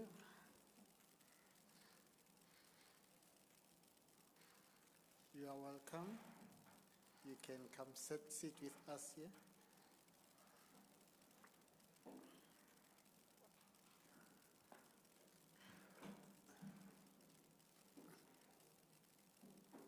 Thank you very much, MEC, for joining us. I know that is not out of your own making, but it was through us moving things forward. But thank you very much for making it. I'll just give you a chance now if you want to say something, but let me just ask the last questions as we close off this part. There was an issue around where you find, do you have systems, HOD? Do you have systems where if you find that one of your officials, because of negligence, this has resulted in irregular expenditure, systems to ensure disciplinary processes? And have you done it? No, thanks, Chair. It's an omission. I realized that actually I was missing something in the responses. Chair, we can actually provide a supplementary onto this issue.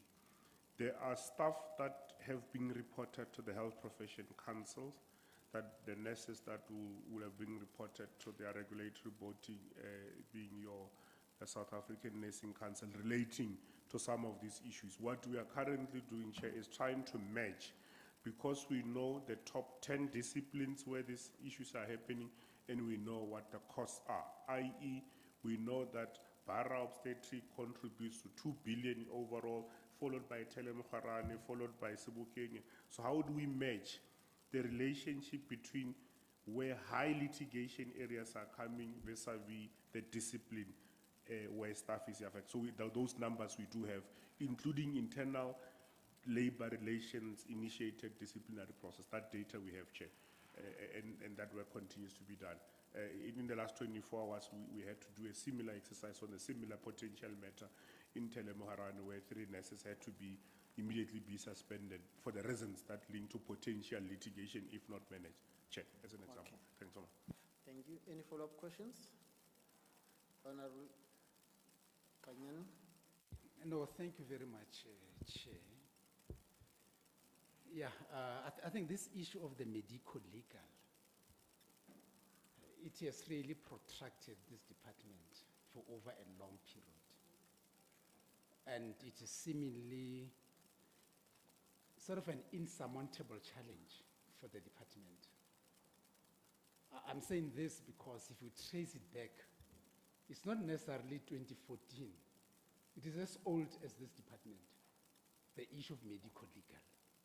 And I'm trying to understand your mitigating factors, because as it is, we are more reactive.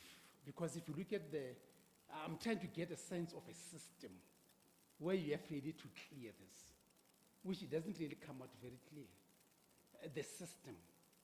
Because if you like checking the client satisfaction to say how he's satisfied, you move out, how, I'm trying to get a system.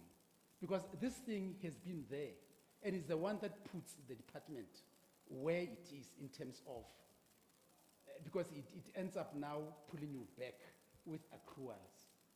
So I'm trying really to get a sense, because one issue is your administrative systems. Are they automated? And I'll give you a simple example, because you'll talk about patients from outside, whatever, that really get to those medical legal, where one will cross the border while it's highly maybe expectant, and now get to the hospital. From there are the lawyers. They'll say, they blame me. They've never gone through our clinics, but they just end up. But there should be a system. When I say automated, practically, go to a hospital. I know as a professional, I'll have to pay. But when I get there, I'll just tell them that I'm unemployed. How do they pick it up? Because they're still using those papers. How do they pick it up? Because I thought it would be really integrated up to now. So that when you click my ID, it will tell you that I'm a teacher. It will tell you that I stay at this place. And it will link with Home Affairs, it will link with whoever. So, but now, I'm raising this in terms of the system. Maybe I didn't really pick it up, but I think that's the point, because this medical legal, it's more administrative than anything else, Chair. Yeah, as long as in your response you understand, we're not saying you must eliminate. I don't think you can eliminate, but surely there are things you can do to minimize. That's the point that, so if, when you respond in the context that you are talking minimizing. Thank you very much. No, thanks, Chairman. You dealt with my biggest anxiety first, of saying I just hope that there was no assumption that medical legal can be eliminated. There are countries in the world and there are best practices that even legal can share with us, where a state makes a posture. Either the state insures, indemnifies itself, or there are other practices that to say you can't sue the state because you went to see. So there is a process there, and our current legal reform does not allow, so there will always be. Chair, I think sometimes we also in our responses and in detailed strategy, we simplify the issue. Chair, in the practice of medicine, every day there are things that are inherently needs to be done, because medicine is a science and it mustn't be informed by data, so you must review your practices and then you adjust your SOPs, your clinical practice guidelines, you send people for training when there are new emerging risks and everything. So that work gets done. And all that work is done to try and actually deal or minimize the amount of issues relating to adverse events. They start as adverse events before they become medical legal. It's an issue that's unfortunate, a child dies during delivery, which it's a natural process. So that becomes an adverse event, and depending on how it's being dealt with, it can become a medical. So in the practice of every day, those accidents and things go unfortunate, and you learn and you review. In a clinical environment, Dr. Bankopan and them will have that they call M&Ms, mortality and morbidity and modality review. This patient should not have died. Let's, as clinicians, in a safe space, as scientists, what could have gone wrong? And then out of that, a process gets underway. Maybe we must adjust this, a dosage, or so those things happen routinely every day as just part of improving patient care and improving patient outcomes. The downstream thing is that they should not lead to medical legal. So I think we need to maybe at some point in our day-to-day strategies, what do we do every day just to keep that? I think sometimes we don't. We deal with the end, which is medical legal, we bring in the lawyers. But part of our quality assurance systems, patient feedback and all of that are all attempts to try and deal with preventing the extremes of medical legal. And some of the issues that can improve is automation of system, records keeping, because the records are what, if it's not written, it's not done. If it's not done, it's not written. So record keeping and other, there's a lot of work that the GDG and colleagues can explain in terms of automation. We are not there yet, but those are some of the strategies that can improve. Because the cases that we are fighting in courts now, we are relying on third parties. They're 9-year-old, they're 12-year-old. Only the complainant has the records. And whether they recreated it or they made it, we're at their mercy. And if we had what Member Ganyane raises, could contribute to some of those. I think, Chair, just in dealing with that, I think without getting into details, those are what we do. Thanks so much, Chair. Thank you very much. MEC, as I said, you're welcome. I'm not sure if you want to say something before we go ahead. Okay, thank you very much. Let's move on to the next question. And I think one of the areas Honorable Kanyal has touched it. So the department has reported that about 1.86 billion rand is about impairment of accrued departmental revenue. And they've given us two reasons of why that happened, that impairment. It's on a road accident fund, because it looks like the road accident fund rejects a lot of claims. But secondly, you've spoken about foreign patients, which is what Honorable Kanyana was referring to, the foreign patients not providing reliable contact information, and thus making it difficult for them to trace them and collect the debt. So are you able to tell us what steps are you taking to address these two? That's the first thing. Or what steps have you taken or you are planning to take to address these two? The second one is that maybe it's linked. Do you have any MOU with the Road Accident Fund and maybe even the Legal Practice Council around collection of patient debts? Thank you very much. Over to you, MC or HOD. No, thanks, Chair. I'll defer to the CFO on that issue, but safe to say that we do have an MOU with the Road Accident Fund, and part of this is really trying to tap into their systems to assist us in dealing with some of these outstanding claims and collection. We have a new MOU we signed in the past 2 months or so. We're trying to operationalize it to deal with the issues you're raising. But specifically as far as the strategies, I'll ask the CFO to get. Thanks so much, Chair. CFO? Thank you so much, HOD. Chair. Don't forget my request. No? Yes. Okay, sure thing. Okay. So, Chair, the period under review that has resulted in us having such challenges.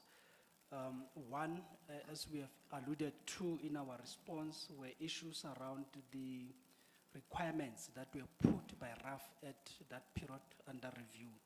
Mostly so that required that passengers have to report the accident.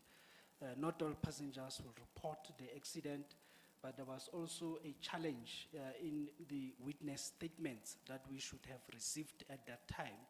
So subsequent to that, the department did engage through the National Department of Health, and then including the internal processes with the RAF at the provincial level.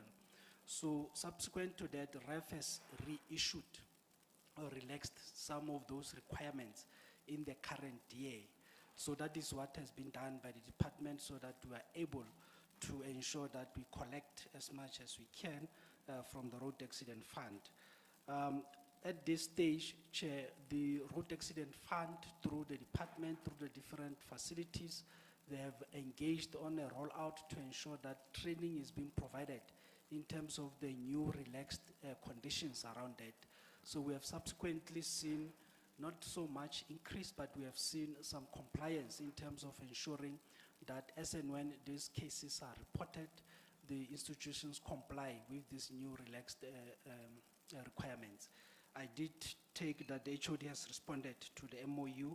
That was your second issue that you raised. Thanks, Chair. The patients from outside? Or patient from outside, at this stage, we still continue to have such challenges. One is that the foreign patients, for them to access the service, as and when they arrive at our facilities, they normally provide incorrect addresses, incorrect names, and as part of the initiative to ensure, as you have asked through Member Ganyani, that there must be some information system investment that we need to do. As part of that, we have already looked into ensuring that as and when such patients do arrive at our facilities, we're able to pick them and separate in terms of ensuring that those who have correct papers are attended to, but those without papers will be separated as such. Chair, thank you. Okay. Any follow-up questions? Chair, Oh, if yeah, I yes, may, okay, if I go may ahead. just ask Ayabonga, Chair, just to take the committee into confidence as far as the foreign patients and the legal battle that the department battles with, and the constitutional matter that we are dealing with Section 27 on, Chair, if you allow. We'll appreciate that. Over to you. Thank you very much, Chair. Chair, the department has been in a battle with Section 27, a body that represents foreign nationals. And to try and mitigate the amount that gets spent on foreign nationals, the department tried to have systems in place to identify who can be helped on free basis than those that are coming from outside. But that system that the department developed was then challenged by Section 27, saying it's unconstitutional, as the Constitution says that anyone within the Republic can receive free medical health care, specifically on the areas of maternity, because they were talking about pregnant and lactating women and children under the age of 6. Now, if you look, that is the most crucial area where money gets spent. And a downside to that, we had to then follow a court ruling to say we must remove that part that says we are not going to see foreign nationals for free, to say lactating women and pregnant women and children under the age of 6 will be seen for free in each and every facility within Gauteng. So we had to issue out posters to advise the public that these services are for free. Now, the downside to that is that these foreign nationals are the ones who go then behind and sue the department for medical negligence. So we don't only serve them for free, but we then pay them after they have sued the department for medical malpractice. And there's nothing that the department can do because the Constitution is there and it doesn't really protect, because on its own, the Constitution says that the department must render these services within the reasonable resources at its disposal. And the resources that are there are not only enough for the citizen, but are not even enough for the citizens, as the facilities are stretched. So we anticipate that we will still see this problem, but the department is intending to appeal that decision and adhere to the Constitution, but challenge that element that says it must be free to everyone that is within the Republic. Thank you, Chair. Thank you. Any follow-up questions? None, Honorable Mube. Next question. Next question.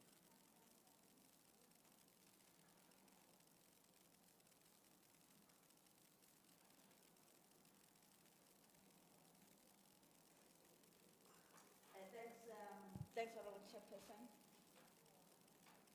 The department has reported that the reasons for the surplus at the end of the financial year under review were: 1, underspending on voted funds and conditional grants; 2, revenue collected by the department that must be surrendered to the revenue fund.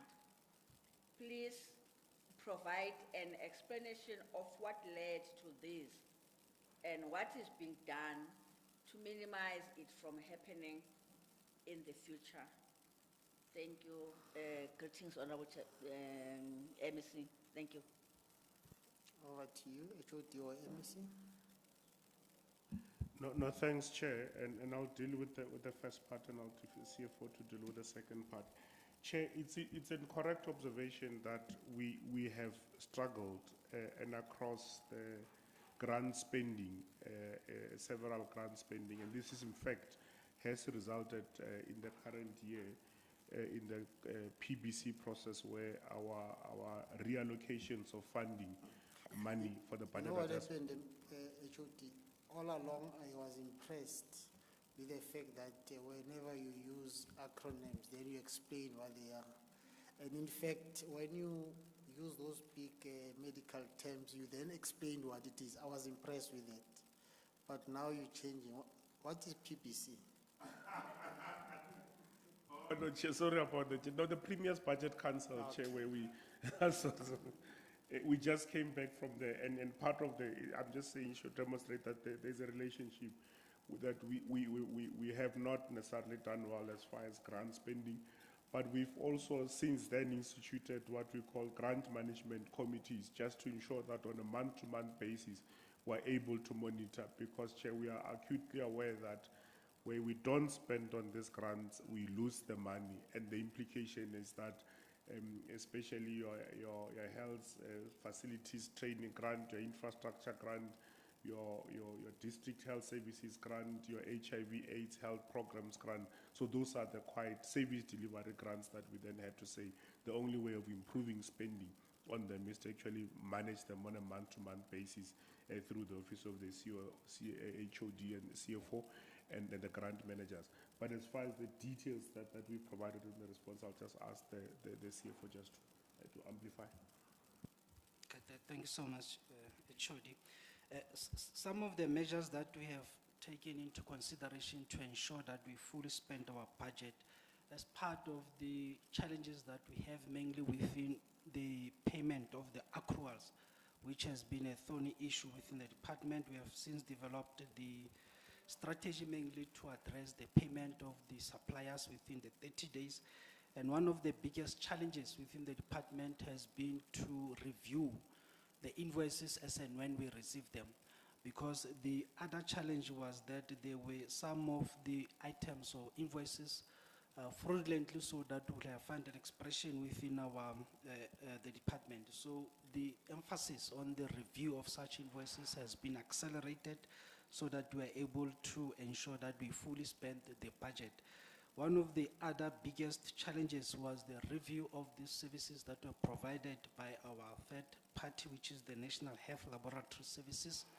So as part of ensuring that we fully spend such budget, we have also ensured that we have the quarterly, including the monthly meetings with our National Health Laboratory Services, the biggest supplier of service within the department.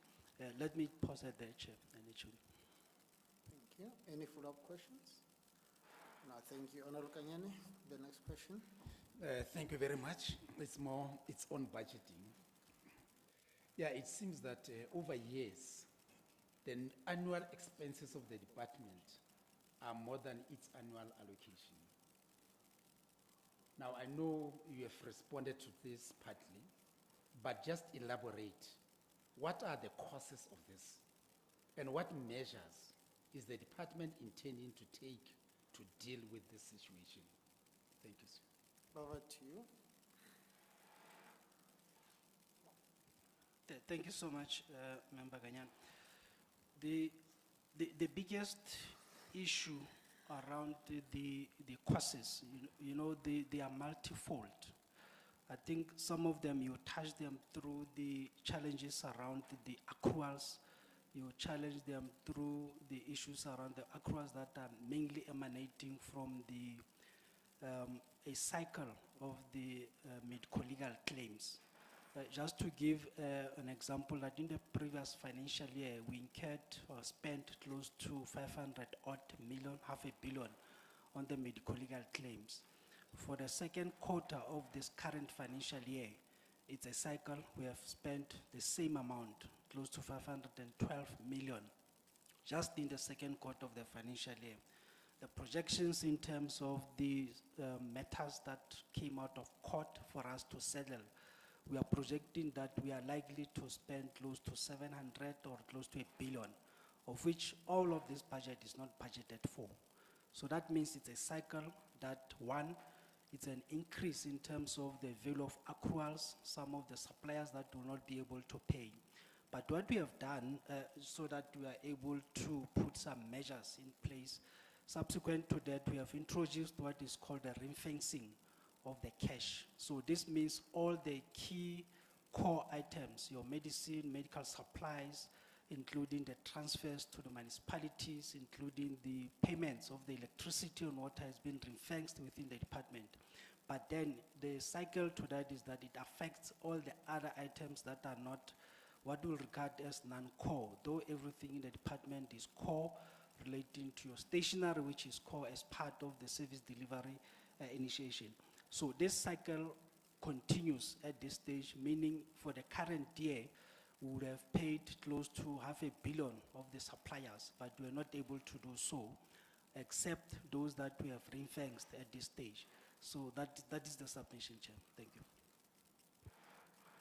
Okay, maybe as a follow-up from my side. And the HOD will know I once asked this question on another platform. I want to ask it again. So let's say for argument's sake, we were to remove medical legal claims. I know you can't remove them, but let's put them aside. Let's say they were not there, or we find a solution to deal with them.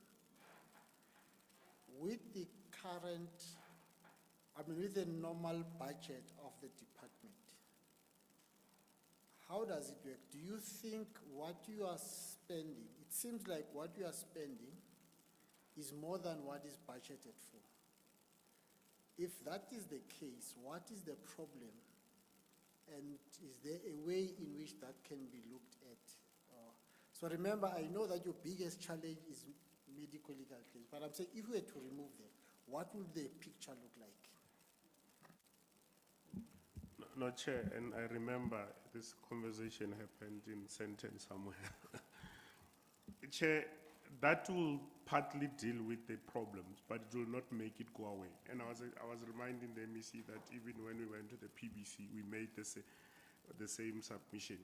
Chair, if you remove the medical legal, and then you remove our accruals, and then you fund our COE of just the warm bodies that are there without hiring anybody new. The warm bodies, the 87,300 and odd that are there. What is COE? Compensation of employees. Okay, I thought it was City of Ekuru. No, so apologies, Chair, apologies. Sorry, I profoundly apologize. So those issues, we start the year with those things knowing whatever Treasury allocates in the budget letter is not going to cover those things in full. We know that our compensation of employee, we are sitting as 4.5 billion projected over expenditure as we sit without doing anything. That's our lived reality. But we have pressures to hire and employ and nurses span and everything else. But the reality is we're projecting 4.5 billion over expenditure. We know that as we start the year in and year out, we've got about 400 million that's linked to community health workers that we put in on level 2 salaries. They are not funded fully. So it's a legacy thing we carry year in and year out. And of course, the accruals that sometimes the provincial government has bailed us on, but there's a figure attached to those. So even if you assist us there, but if you want to help us, Chair, help us in totality and let's say us start on a clean slate. Chair, last time you asked the question, I said whether we do have unfunded mandate or we are servicing or over-servicing what we are not budgeted for. That's the reality. And then Awayabong and the CFO gave the examples of who are we over-servicing that is not budgeted for. Thanks, Chair. Yeah, but CFO, HOD, let's talk accruals. Unless I misunderstand what accruals refer to. These are things that you should have spent, but you couldn't spend, so you took over to the following year. Am I correct? Just repeat that. Paid for. Yes. So it means it's the way you are doing things. So that, you should correct that. Compensation of employees. I'm under the impression that the organogram, organizational structure is approved, and if it's approved, there should be money allocated for that. So why would it be a problem? Why approve a organization structure that is not budgeted for? Maybe if you can answer me in those two issues. Remember, one of the reason we're asking this question, we are legislators, and we pass the budget of the departments. So we need to play a role to assist there. So we just want to understand what this is about so that you can see if there's anything that can be done. And Chair, you're correct. The accruals are also created sometimes, and historically that we are collecting, are created by not having cash or money to service the commitments. You know, Chair, in this province we had times where from November until the end of the financial year there is no money. But services will have then continued to be rendered. Whatever that you will have benefited from, if you do not have money to service it, you're going to have to find money in the new year. That does not factor for that money, Chair. So you are correct in terms of, if all things being equal, if you had 50 rand budget and you used 50 rand and paid for all your debt, you should not have. But unfortunately, in our arrangement, historically, it's not been as linear as that. We have had years where there was no money. And Chair, you recall where even GPG departments had to really do what they called haircuts to offset and assist the Department of Health and other departments. So that's the thing. Chair, maybe the last issue on the organizational structure, it's not yet approved. It's in the process of being finalized. But that's not really the main problem. The main problem is that we have a legacy issue of having the 1996 organizational structure and the 2023 November service delivery. The difference between those two is chalk and cheese. The organizational structure that we are referring to, I think at 49,000 people, we are sitting with 87,000 people. So the services have grown multi-folds over the years, and that is why the relationship between the money allocated and the funding. So the simplest example I always use on this is Tembisa Hospital. Tembisa Hospital has been reclassified as a tertiary hospital from a district hospital. When you reclassify, you are introducing services at a higher level, at a higher cost, including specialists.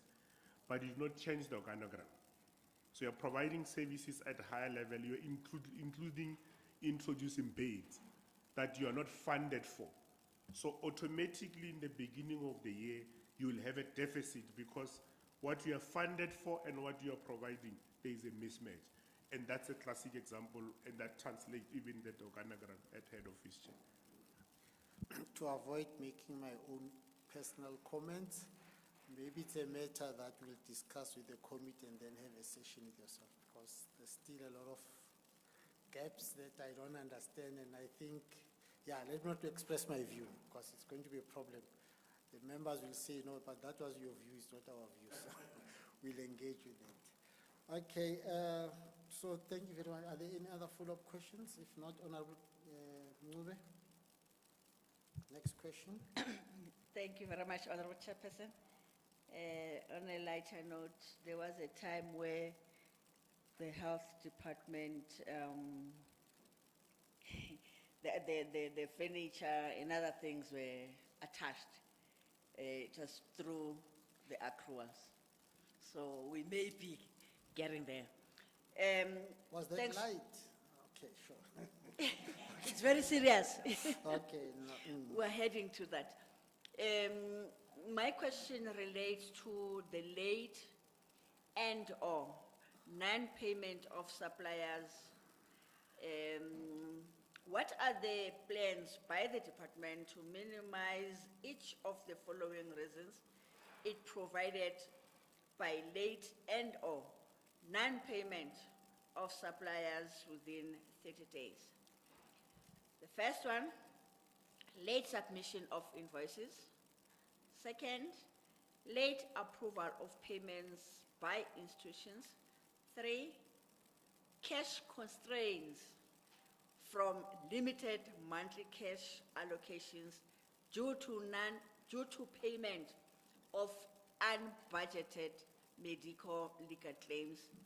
And the last one, dispute resolutions delaying capturing of goods received vouchers.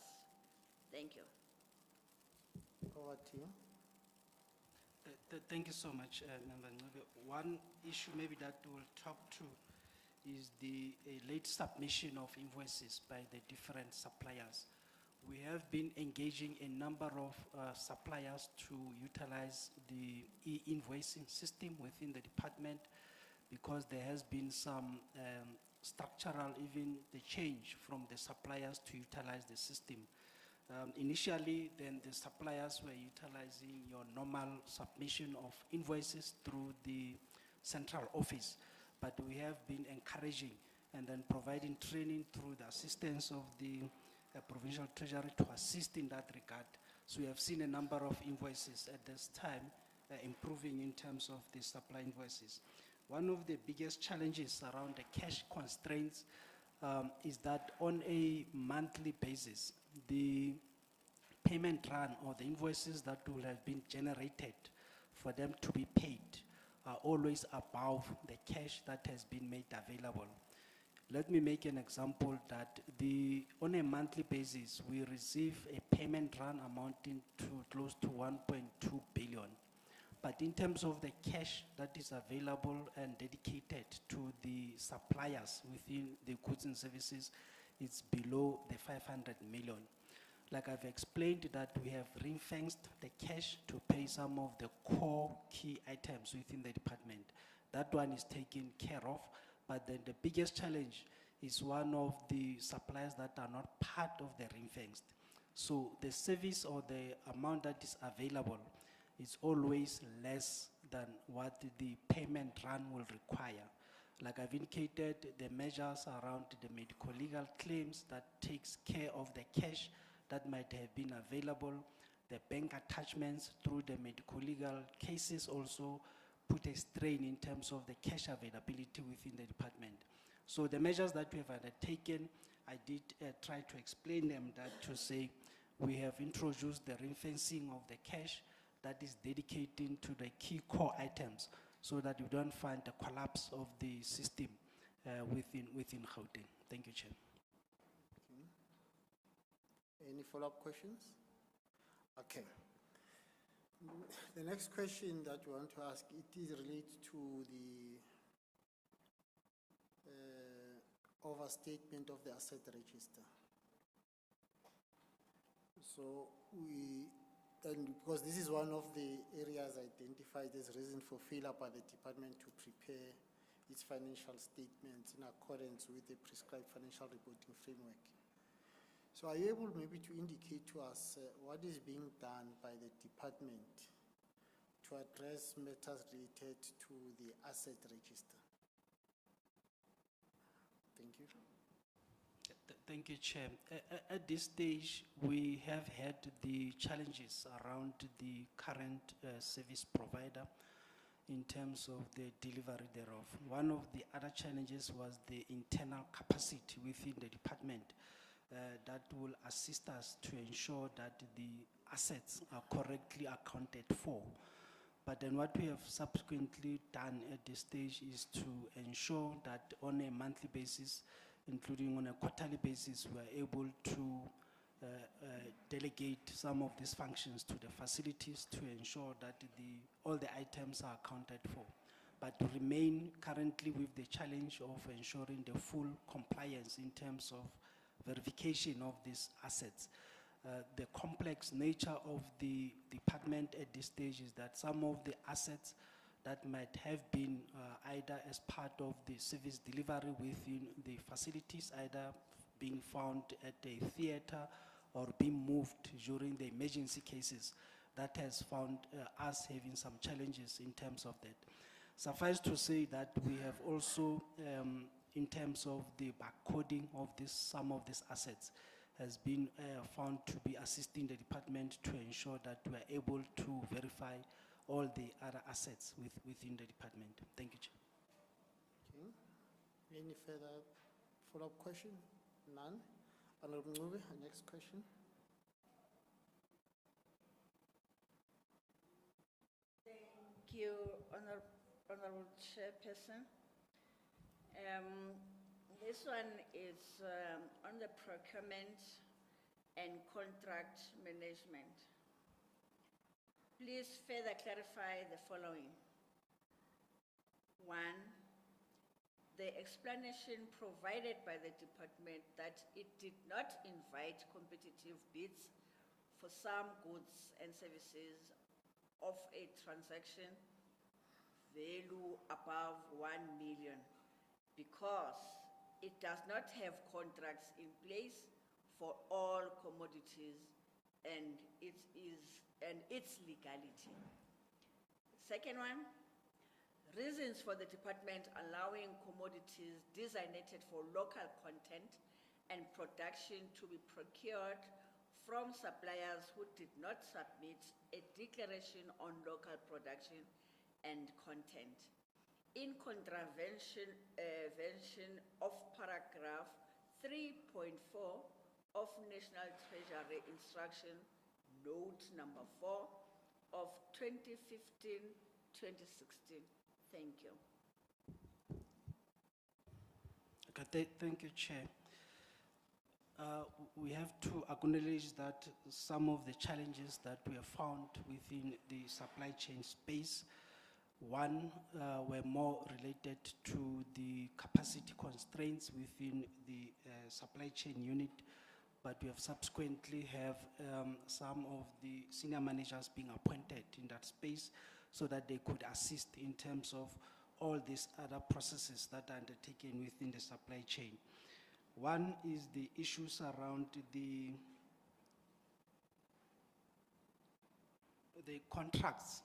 I take that the HOD did indicate in his opening remarks, one, that at this stage, there are some priority contracts that we have put in place, mainly those that affected service delivery and then also contributed to the irregularity of the current value of the irregular expenditure. So at this stage, we have planned to ensure that we finalize majority of the contracts, mainly that are related to food, groceries, including security as well, to finalize them at least before the end of November, some extended to the end of December. So at this stage, we are also acknowledging that those challenges were there, but in terms of the plans that have been put forward by ensuring that we are appointing the correct staff complement within the supply chain unit, and then we have been assisted as such through some of the reforms that were put forward, and then some of the assistance is in the form of the engagement from the National Treasury to assist in looking at some of the challenges that we have been faced with. Thanks, Chair. Okay. So as a follow-up, so you are confirming that you've been having contracts that are above 1 million, not going through the proper processes? Yes, the RFQ, yes, we do agree we have had some challenges in that regard. And that you haven't been able to ensure that there's proper systems around ensuring local content. So it's confirming. Yes, there's been some challenges in that regard. No, thank you very much. Honorable Kanyane. Thank you very much. My question is on consequence management. It seems that the department has not taken disciplinary steps against the officials who had permitted irregular expenditure as required by the PFMA. Please explain why this is the case.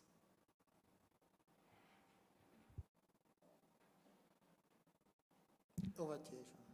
No, thanks, Chair. Chair, there's a process that's unfolding, and the DDG can confirm in details. But the Chief Director Risk has actually started the process.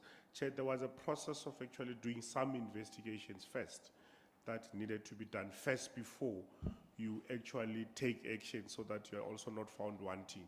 So the investigations were to be done first, followed by the disciplinary process, and that has since commenced, Chair, and we can share that progress report on that matter, Chair. Yeah, maybe the question is, where the matters had been concluded and the disciplinary action was supposed to be taken, has it happened? Can you be able to give us, even if it's not now, give us 3 or 4 instances that here, this is what has happened? Because according to the audit, that's one weakness, that is there's no consequence management for. We can do a supplementary just on those, just where conclusion has been made and what has been done. We can provide that. HOD, you know, let me tell one of the problems we've had with the Department of Health. When they say we'll submit, then you wait for years. So can we get that by Friday? The No, DDG not responsible Friday, is here. sorry, not Friday, because we need to finalize our report. Can you get that by Monday? Okay, thank you very much. Thank you very much. Another follow-up question? Okay, let me just maybe related to that, is that, you know, this thing of fruitless and wasteful expenditure, unauthorized expenditure, well, you don't have that, irregular expenditure. One of the problems we have every time you come to us, or what we focus on, there are 2 sides of the story. One side is you've got a certain amount of irregular expenditure or fruitless and wasteful expenditure that has been incurred. So you are trying to reduce it by investigating all those processes, right? That we understand, and but maybe one of the questions we want to ask is the other side of the story. According to PFMA, you as the accounting officer, you must prevent the occurrence of such. So the question I want to ask, is there a plan to prevent the occurrence of irregular, fruitless and wasteful expenditure? Maybe let me unauthorized, although you don't have currently. Is there a plan? Can we be finished with that plan? What areas do you want to look at? What are you going to be doing to ensure that there's prevention in that regard?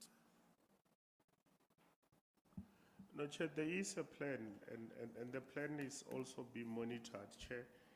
There's a plan that, of course, we agree with the Office of the Premier Fraud Risk Reduction Strategy that gets processed and adopted. We have got an internal risk management committees that sits on a quarterly basis just to deal and manage such related issues.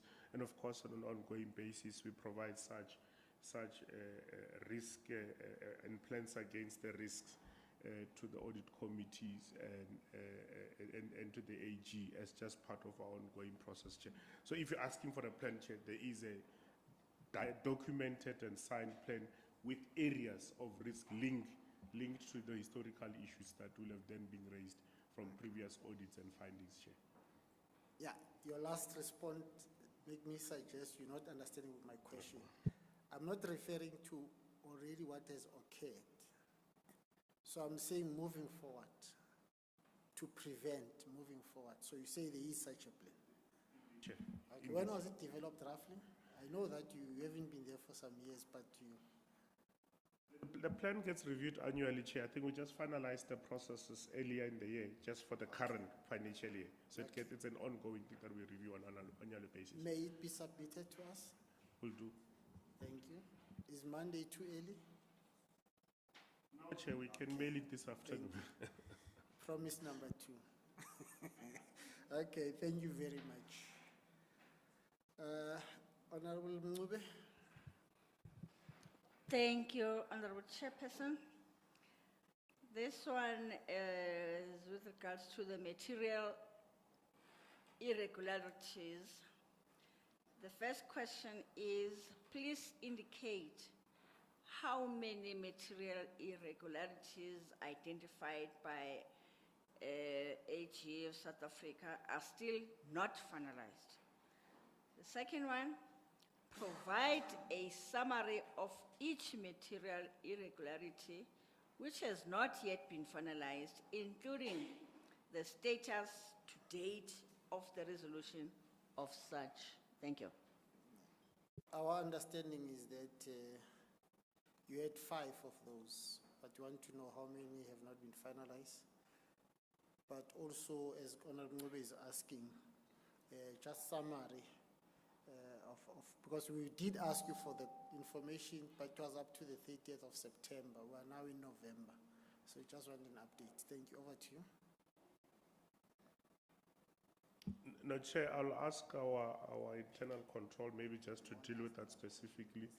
I know for sure that there are some that remain outstanding, and specifically the third one of Kopano, ABT, as one of the materials irregularities that we are struggling with, even with the AG around given the issues. Kobe, if you may just in the number specifically and list them.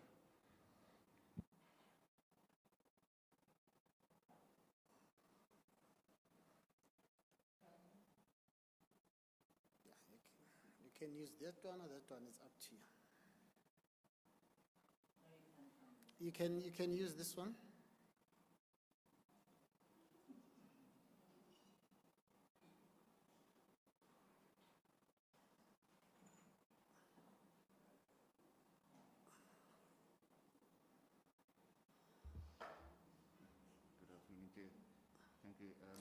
In total is... Yeah, I think maybe you should use this other because it must be closer to the mic so that you can hear you. Yeah, sure. Okay. In total is 7 material irregularities outstanding that the department needs to respond on. There's one that is outstanding related to the 18-19 financial year.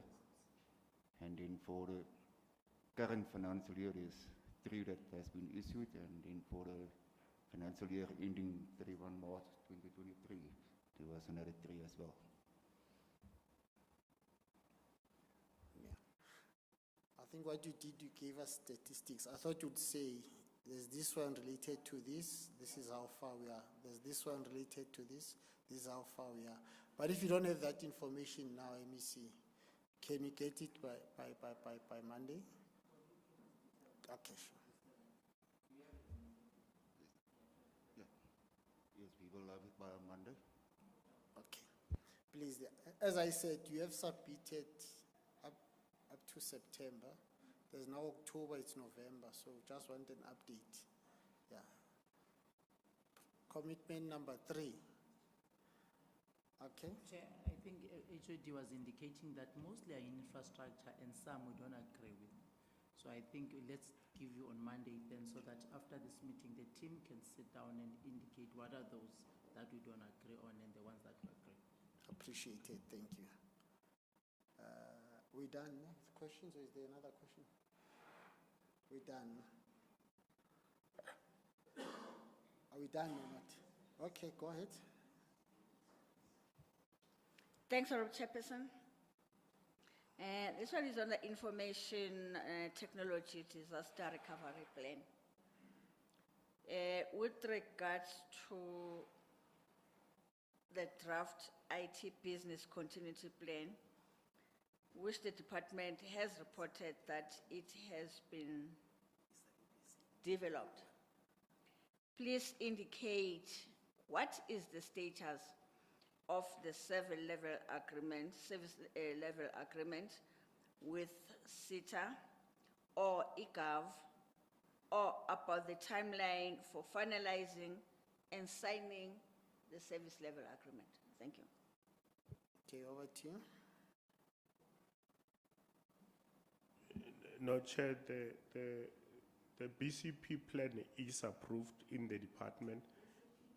But business continuity plan, sorry, apologies. We have an approved business continuity plan for the entire business enterprise and specifically for IT. The issue about the SLA with SETA and eGov, can I just check, DDG?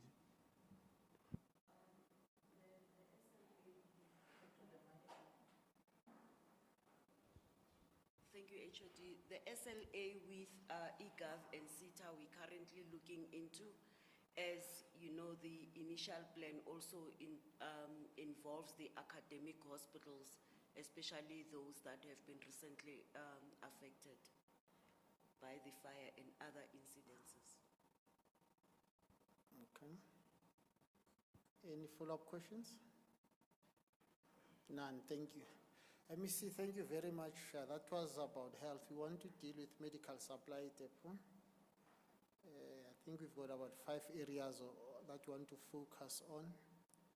So just before they leave, just to remind them, there were 3 promises made that we'll get them by Monday. So yeah, I was telling them, MEC, you'll know the problem that we've had in the past, that it was difficult for them to submit things in time. Yeah, sure, thank you very much. Medical supplies depot.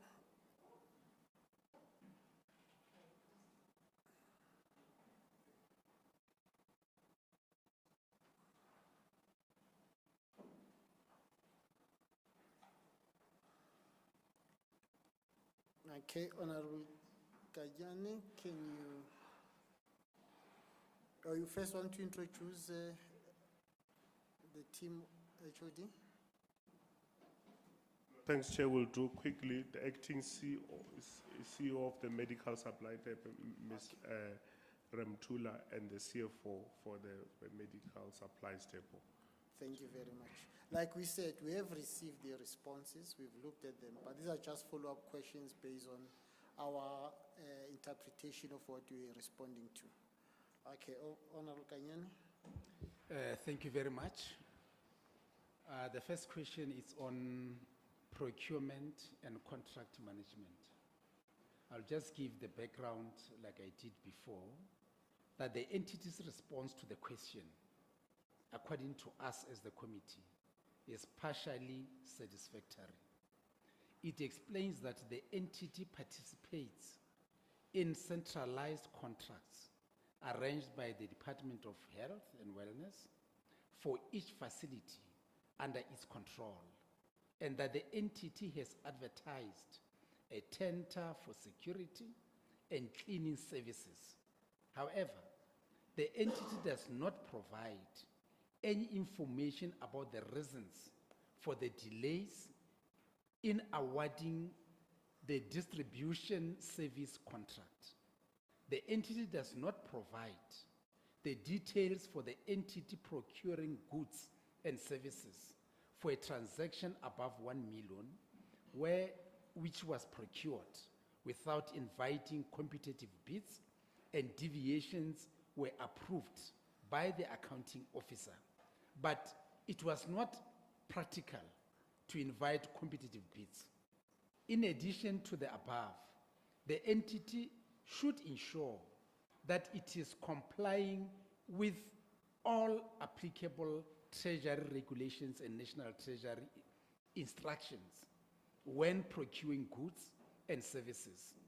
This includes obtaining prior approval from the accounting officer for any deviations from competitive bids. Now, based on this background, the question from the committee, 1, please provide the committee with the reasons for the delays in awarding the distribution services contract.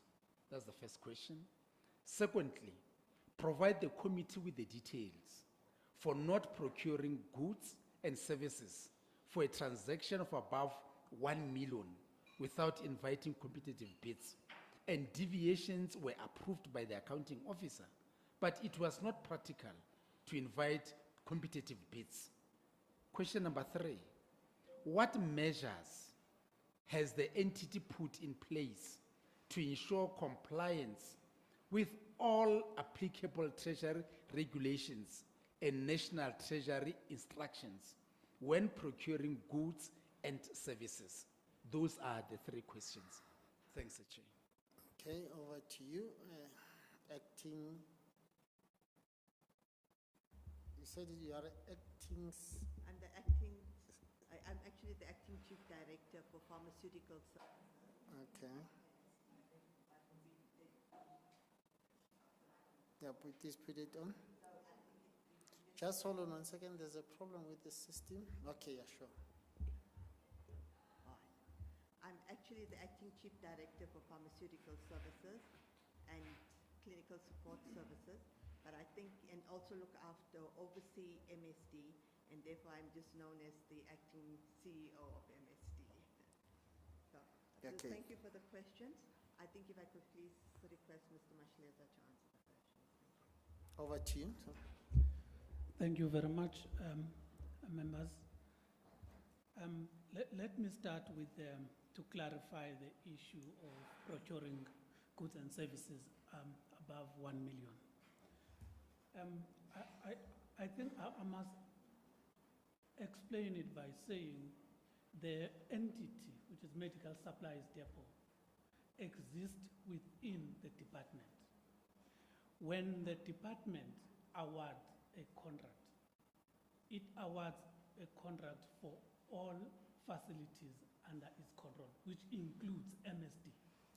We do not have a separate contract as an entity. We participate in that contract awarded for all facilities under the department.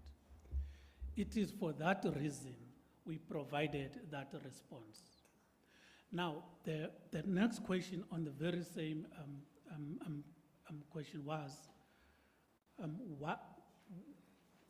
about the delays. I think, let me say that based on the submission made by the department, which the department was indicating to the committee that the contract or the procurement processes for these contracts are underway.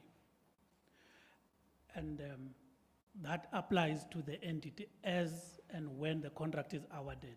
It will address this issue for the entity as well. The second question relates to the distribution services. Again, the delegation, the procurement delegation of the entity is up to 1 million.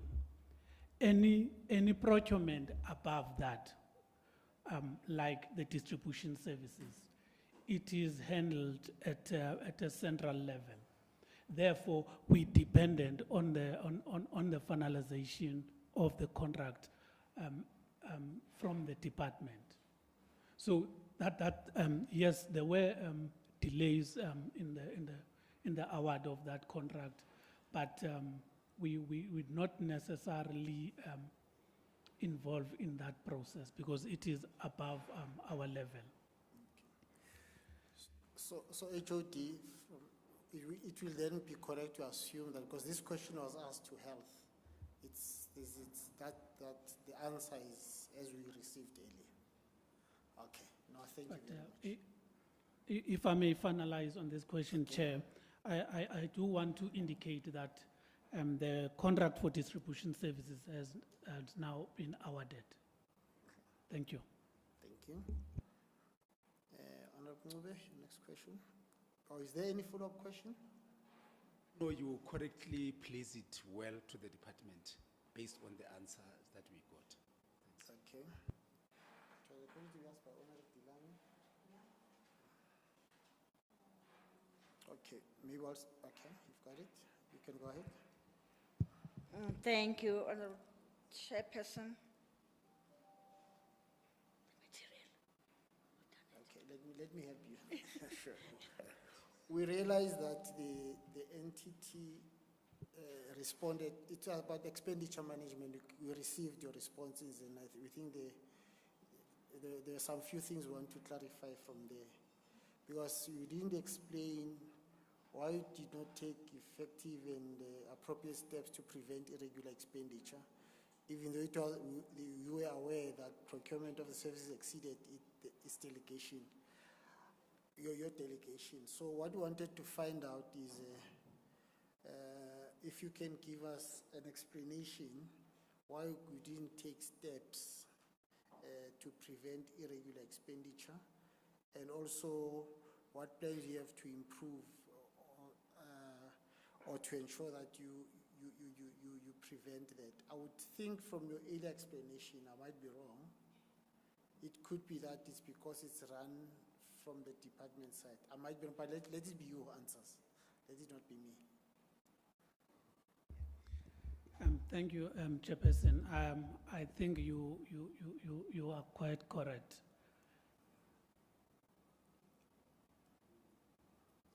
So you are, okay. So HOD. Yeah, HOD. So HOD, it looks like you've got a lot of work to do because these questions should have asked to you instead of them. So it means when you consider what you have given us, you'll also consider that it relates to, yes. Apparently there was some forensic investigation that took place, I think at the end of 2022. Yes, are you able to give us a current status of that investigation, but also are you able to provide us any information about the specific steps that have been taken to discipline the officials who incurred irregular? I think, yeah, I don't know if you are able to take steps to discipline officials who have been engaged in irregular expenditure, or is that the responsibility of the department? If it's yours, are you able to indicate what steps have you been able to take to deal with it? Yes, over to you. Yes, Chair, I think the matter, the 2012 forensic... if you can put it closer to you so that we can hear you. Chair, I was saying the 2012 forensic audit that was done, currently we are busy with the consequence management, and the progress to date is that most of the officials who have been implicated, consequence management letters have been issued to them. So hopefully the process will unfold over the next few weeks or months. Okay. Honorable Mube,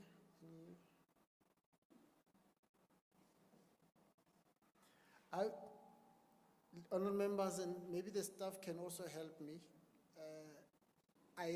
It would seem, you know, that first explanation, because our concern was mainly around those issues of contracts, regular. It would seem that these are matters that are managed by the department, from what you're explaining. So it would mean that maybe we don't need, I don't think we'll have to ask all the other questions, because I think so they should have gone to the department. But the department in its response, because what we're asking was about the department, but it implies all others. And so they've given us responses to that. We'll just be able to plug into that. Is my understanding correct? Let me start by hearing from you first before I hear from the department. Yes, Chair, on the issues of contract management. Okay, thank you. HOD, am I correct? Indeed, Chair. And our responses, Chair, as far as irregular expenditure, procurement related and everything else, at the way we respond, it applies to MSD too. Yeah. I've got bosses who are running, we've got bosses who are running us. Let's just be sure, because they are the ones that are going to write the report. Are we happy with that, Simon Mompati? Will that suffice for us to be able to link the two and be able to get the answers? Is it fine? Okay, thank you very much. Okay, let me see, we've come to the end of the session. We would like to thank you again for agreeing to come earlier. Most importantly is the fact, you know, we're worried that you'll just say the officials must go there, and because you change time, you won't be there. But we want to appreciate the fact that you've prioritized us and our oversight process. Thank you very much. So we will await the responses of the further information on the 3 areas we requested. As indicated, it's going to be by Monday. We are going to be finalizing our report for tabling in the House. I'm told that now that we've bothered you to come over here, we are going to be generous and say you can join us for lunch. I think we'll break now until 1400 hours. Thank you very much. This session is adjourned.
let me indicate also, MEC, that we did, you remember that we had a sitting where all the annual reports were introduced. And after they were all introduced, what then happened is we then had a briefing from the Office of the AG about the content and some of the issues that arose. Then we asked you, we sent you questions for you to clarify some of the things that were in there, which you did, to which you have responded. We had identified 3 of your departments. It was the department itself and the 2 entities, Gautrain Management and the G-Fleet. We did get the responses. As you are aware that the Gautrain Management Agency received a clean audit, so that's why we don't have them here. We looked at the responses you provided for G-Fleet.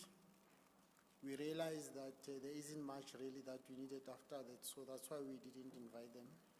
I think there is 1 or 2 questions. They said they'll send them in writing, but I'll have to check. I'm not sure if there is. So we thought that because there are issues that need to be clarified as it relates to roads and transport, we would need to at least have us discussing them with you. Let me also indicate that we had invited the chairperson of Roads and Transport. He's on his way. The problem is that, remember, we changed the time, so, but he said he's on his way. He's going to be here. He called me. For your information, MEC, we also have the Office of the Auditor General with us. Also, we have the Gauteng Provincial Treasury. They always help us in this process. So those 2, they are our enablers of oversight. Thank you very much. We are going to be asking you questions of the matters that we want follow-up on. And then, yeah, so we'll be led by that. I'm not sure if there's anything you want to say before we start, or also introduce the team you're with, or let them introduce themselves, whichever is easy. Thank you very much, Chair. It's not my team. The team from the DRT in Gauteng is trying to settle down. They are from 1 meeting that was supposed to end at 3. And when they hear, I didn't consult them when I accepted that will appear here at 2. So please pardon them for arriving 5 minutes late. And they are settling down, and maybe let me introduce them while they drink water. On my right is the HOD of the department, Dr. Mdadan. I think the honorable members are aware of him. And then the man who's fixing his shirt is the DDG for transport, DDG Mutuvati. And next to him is the DDG that is spending and delivering road infrastructure in our province. His name is DDG Mukuban. He's likely to get more money next week. You mean as in salary increment? Or? More budget to ensure that there's delivery in the province. He's not getting any bonuses for that. And then we are with our support, Kihilwe, and then Renale, our legal office, Kintate Mutlompehi. I think I have, and then our parliamentary person, Ntate Mahibila, just went out to also sort others. So, Chair, here is the delegation from the Gauteng Transport and Logistics Department, and we are here to respond to whatever the committee wants to ask us. Thank you very much. Thank you very much. Let me hand over to Honorable Mncube to ask the first question.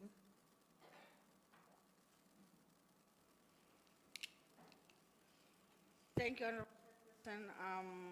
Greetings Honorable MEC and your team. With regards to underspending the vote by 763 million, measures put, what are the measures put in place during the term under review? Are like, measures put in place during under review are like the ones enlisted in the 2021-2022 financial year. These include critical interventions, that is digital solutions, as well as the introduction of a compliance office, which were introduced as control measures to address non-compliance and poor performance. Although the department has indicated that there have been some improvements, the underspending persists. Therefore, why does underspending persist although corrective measures are put in place? Thank you very much. Over to MEC, so we really want to find out the impact. Why is there no impact? Are there problems with these measures you've put into place? Thanks, Chair, and thank you very much, Honorable Ngube. I think the team will deal with the technicalities thereof, but the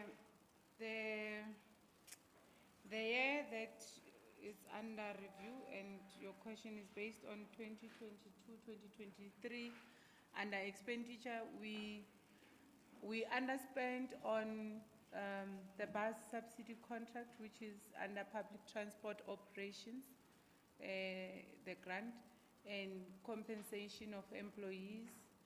I think that's amongst the three that that we really underspent on, and we have currently put in place. Maybe let me start with the compensation of employees under corporate services. We had put in place a plan to ensure that we fill all vacancies within the department. And while we were busy finalizing that, the provincial government, EXCO, then decided on NASI PAN program to ensure that all departments that were lagging behind on this aspect are able to fill all the vacancies. We are doing very well in that.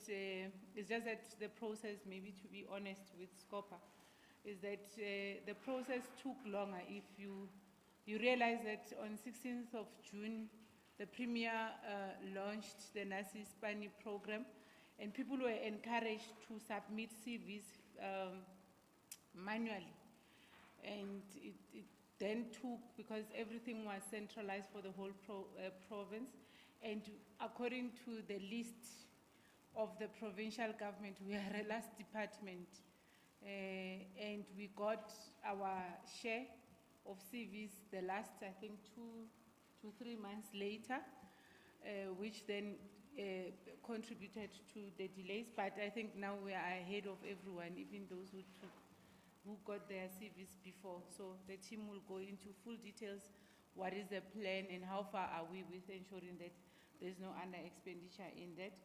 The bus subsidy contract, I think honorable members here would understand that it has been a challenge of the department, and for quite some time we've been underspending, and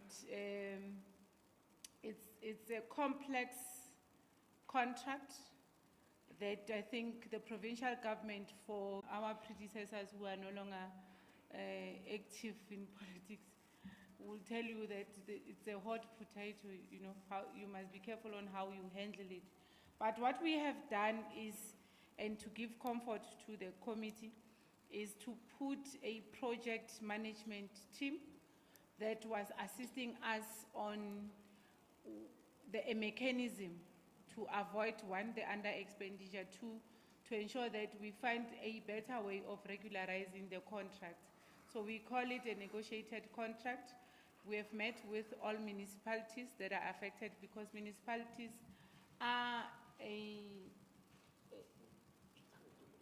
they are the authority. So we had to sign agreements with municipality on the approach that we are taking. So that is done. Secondly, we had different sessions which are still continuing, and we are hoping to finalize and finally sign off the contract by the end of November, which is this week, with the bus operators. Of course, it hasn't been an easy exercise. It has been a back and forth with the bus operators that have participated in this.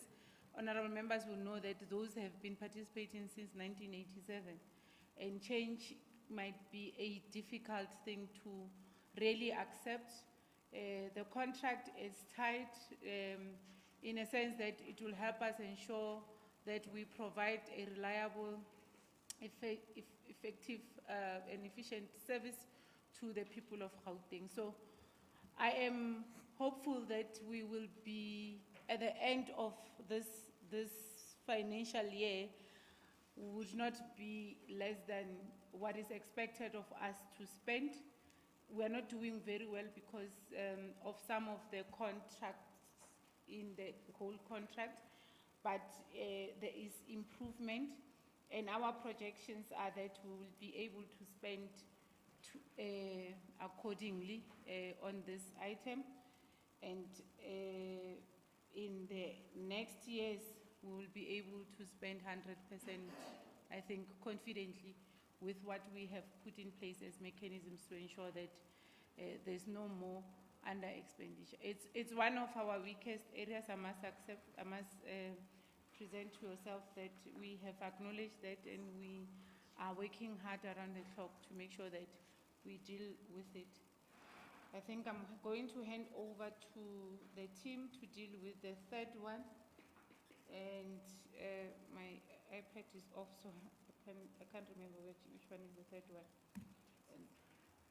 Okay, the taxi fund. Oh, the third, I'm told, is the taxi fund.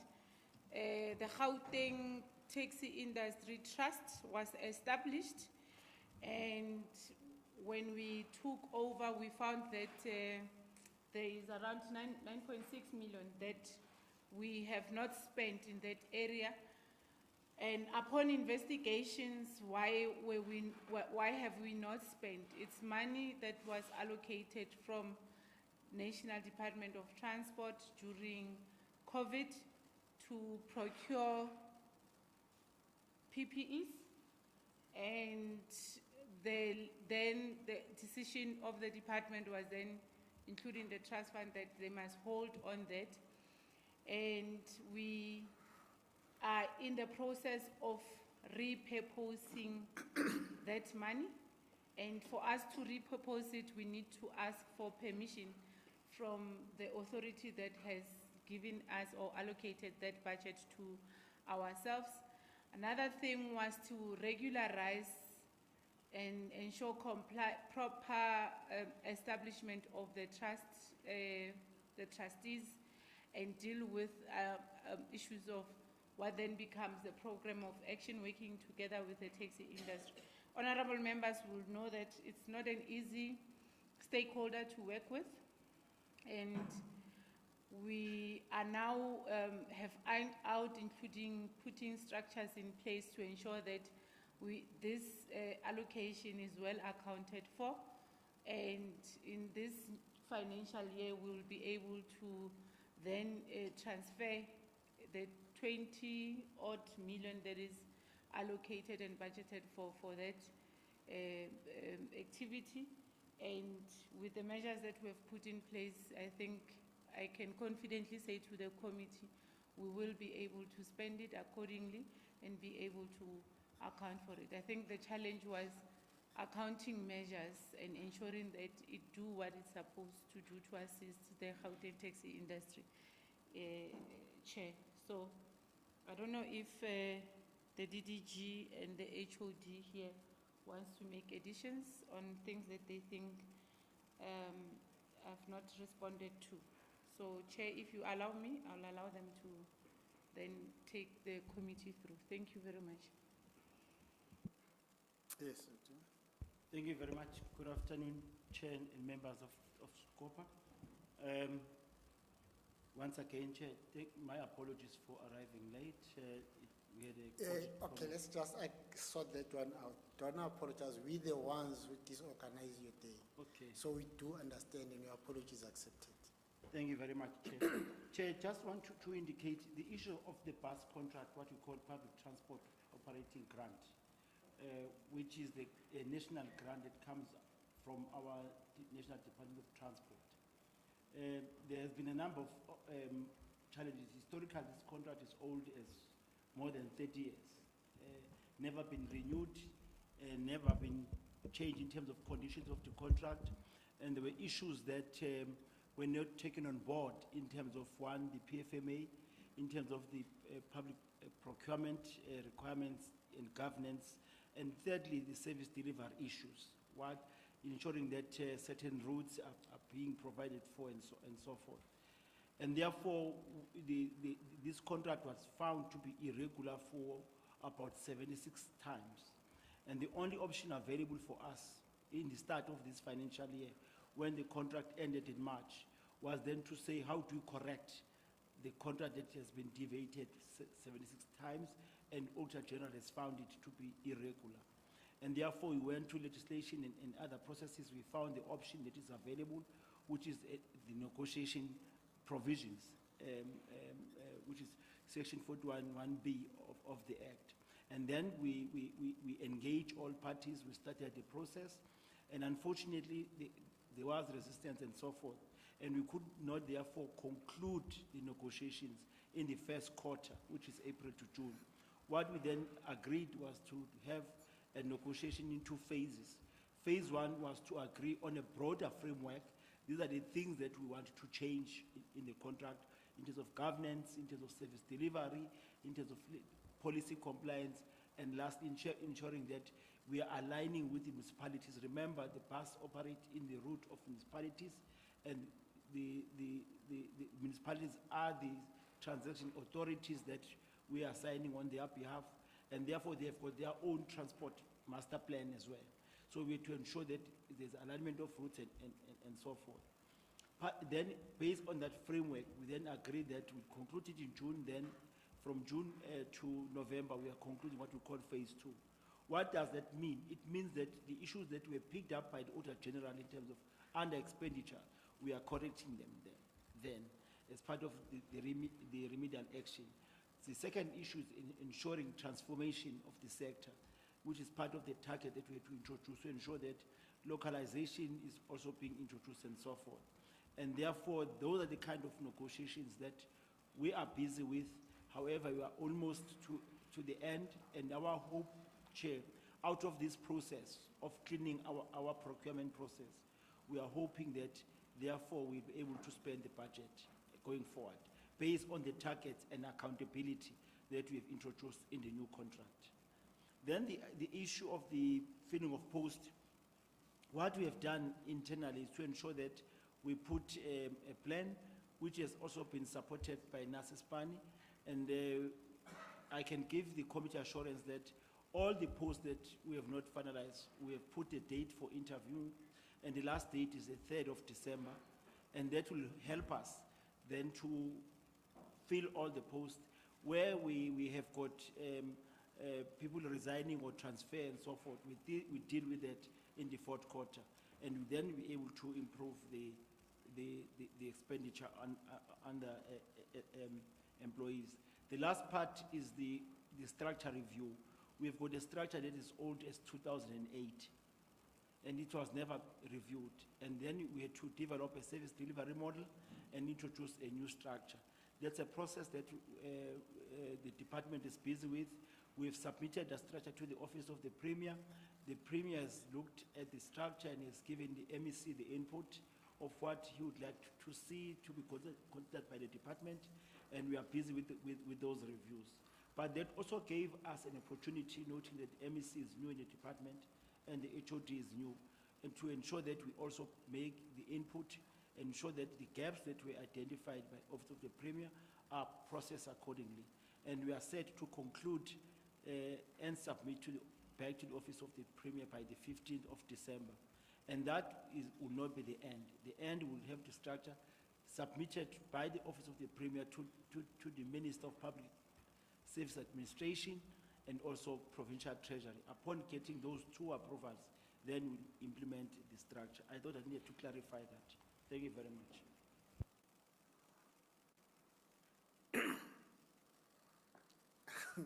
I'll tell you why I'm smiling. Any follow-up questions? Okay. You know why I'm smiling, MEC? We asked you one question, you gave us an answer. You already answered two of the questions we wanted to ask, which is a good thing. Maybe you can just concentrate on some of your answers just to get clarity on certain things. So, let me pretend as if I know nothing about the bus contract for now, because there's a point I want to make. In your response, there's an assertion that this is a contract signed by National. How then is it affecting the province? Right? Number two, as you were explaining, you referred to, you seem to suggest that this contract was more about black economic empowerment. I might be wrong, but I'm listening to what you are saying, so you'll be able to respond to that. In the negotiations that is undertaken, is it still able to, will that not be compromised? Thirdly, you seem to suggest that it has implication on municipalities, and I think the HOD, when he was giving further clarity, he explained that because the routes are there.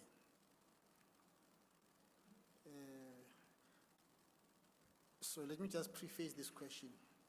This committee was approached by the bus operators from Johannesburg, the Reavaya, TOIC or something like that.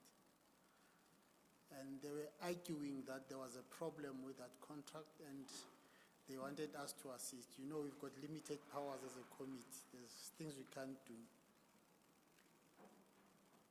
I know that that contract, from what they told us, it was 2008, before the World Cup. Did they say 2008? Yes, 2008. It's expired now, but what is happening is that they've now given them an extra 2 years, but it's being advertised. So I would think, and I might be wrong, what you're talking to us about has nothing to do with it. Okay, and then, so I just wanted to be sure if there's that. So, and how does this contract that you're talking to us about, when you say, besides the fact that the routes are operated by the municipalities, what are there other implications on municipalities? So those are the three questions I wanted to ask related to the bus subsidies. National, the effect, black economic empowerment, and then the relation to municipalities. Thank you. Thanks, Chair. The HOD will also come in, but just to say, the history of the bus subsidy contracts are from the apartheid South Africa into a democratic South Africa. And these were meant for low-level employees of employees generally, not of government, residing in Ekangala, working in Pretoria East, in Tshwane, and staying in Mpumalanga, and commuting from Ekangala in the morning, 4 o'clock, to Pretoria East, and that bus will then be stationed to wait for those people after work to go back to Ekangala, and then I think it's the same with those who are from Hammanskraal, move from Hammanskraal into the suburbs of Pretoria, and then that bus will be stationed waiting for them there as domestic workers, gardeners, and everybody, because these are the commuters that use the buses. And apparently then when we took over, we also took, sorry, when the democratic government came in, then they also had to inherit this contract. So these are as old as 1987. And when you look at that old contract, it says in case government wants to advertise, for instance, PATCO has the first right of refusal. So what do you mean by that? So there'll be a bid by PATCO and SOX company and Diale company. SOX, you mean my company? I'm making an example Oh, okay. here. I'm sorry to use your name, because I thought these are the safe names to use. And when Diale is less and PATCO is high, then the provincial government in Gauteng must then settle with PATCO first. So PATCO has the first right of refusal. So whether he was not at least less, we will have to speak to him first. So they have first right of refusal. And I'm told that historically we as the Gauteng provincial government went to court and we were turned out of court by National. Now why National? The grant is a grant from National Department of Transport. So in whatever we do on the grant, we seek concurrence from the National Department of Transport. And that's why you saw my predecessor also tried to advertise the tender, and after getting concurrence from National, and when they were about to advertise or when they had advertised, then PATCO ran to court, then National withdrew their letter of concurrence to say we can advertise. Because the clauses, the old contract clauses, gives powers to the bus operators on that they've got the first right of refusal. And these are irregular according to Auditor General of South Africa. And as part of wanting to address that, because you check historically, provincial government has been trying to go to court and National withdrawing. Apparently this was not the first time they withdrew. At some point, they withdrew the provincial government inside the court. So we thought to ourselves that in order to ensure that we regularize it and ensure that we address transformation issues. What do I mean by transformation issues? That it can't continue to be in a democratic South Africa that we continue to benefit a certain portion of society. But how do we ensure that we broaden this to other role players? And this we mean youth, women, people living with disability, including the SMMEs in those communities. So there's a transformation aspect to the contract, which was not fully explored or exploited during the tenure of this 30-year-old contract. And Chair, another thing is, I don't know the better way to put it in English, but the contracts were never serviced fully previously, and there were no measures put in place to ensure that we are able to control as and when they are not providing a quality service and as and when they are not adhering to the contract itself. And that's why we started the negotiations in order to come up with a new contract that addresses issues that Auditor General raises. Secondly, and most importantly, this service be able to satisfy the people of Gauteng who participate and who benefit from this grant. So this is a grant, not the contract. The grant is the grant from National Department, and the contract is our contract as a provincial government in Gauteng. So That's why we say it's a national grant, and whatever we do on it, we from time to time seek concurrence from the National Department of Transport. Then there's National Land Transport Act that also help us to implement and help us to oversee the contract. And Section 41B,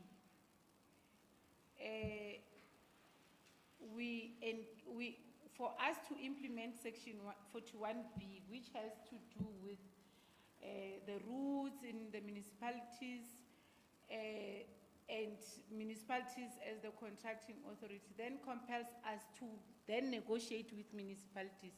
So the example that you made of BRT in Johannesburg.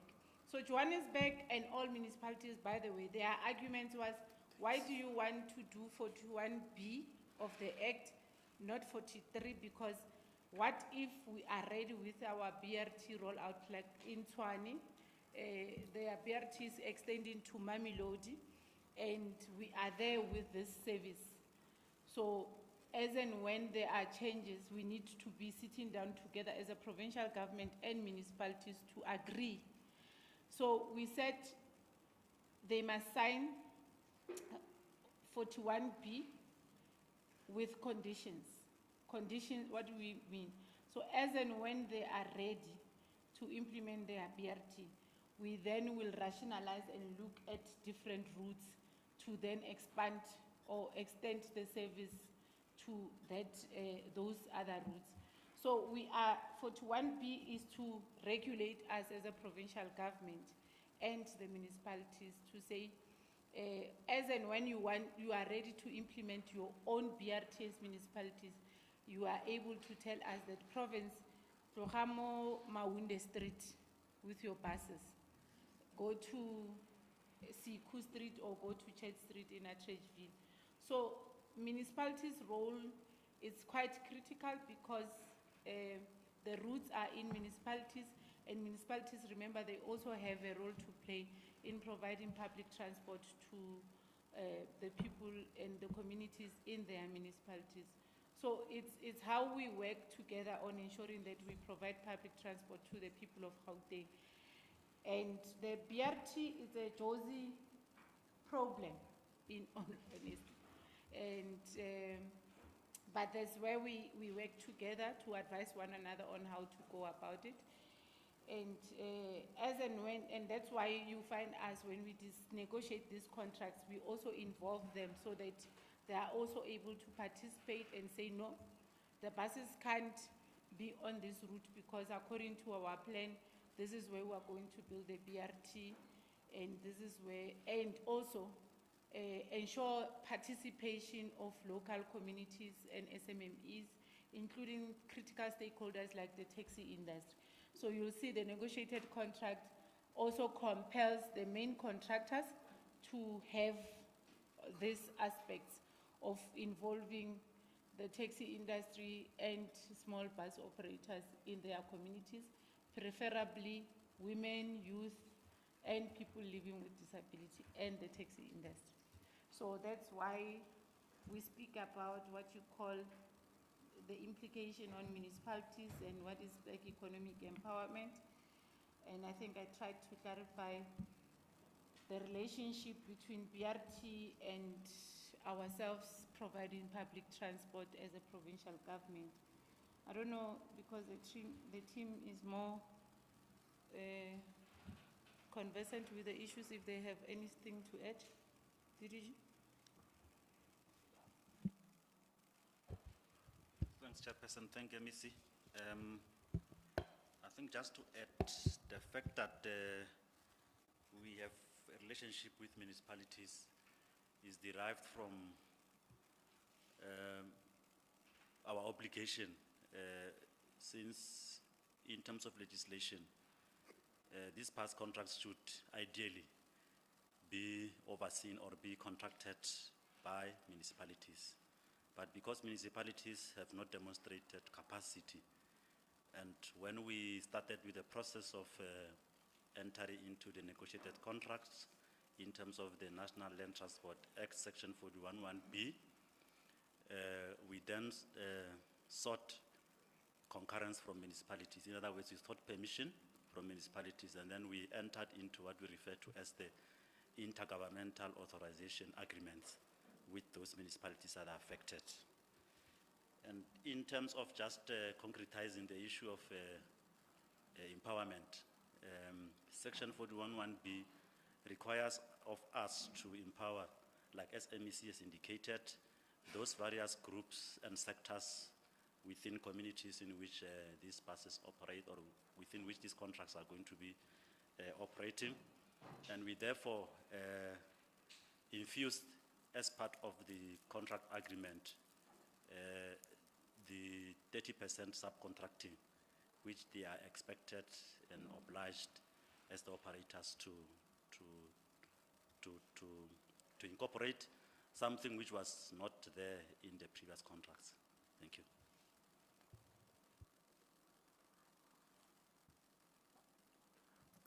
Any follow-up questions? Honorable Ngobe, would I be correct to say even the question you had wanted to raise has been responded, or you still want to raise it?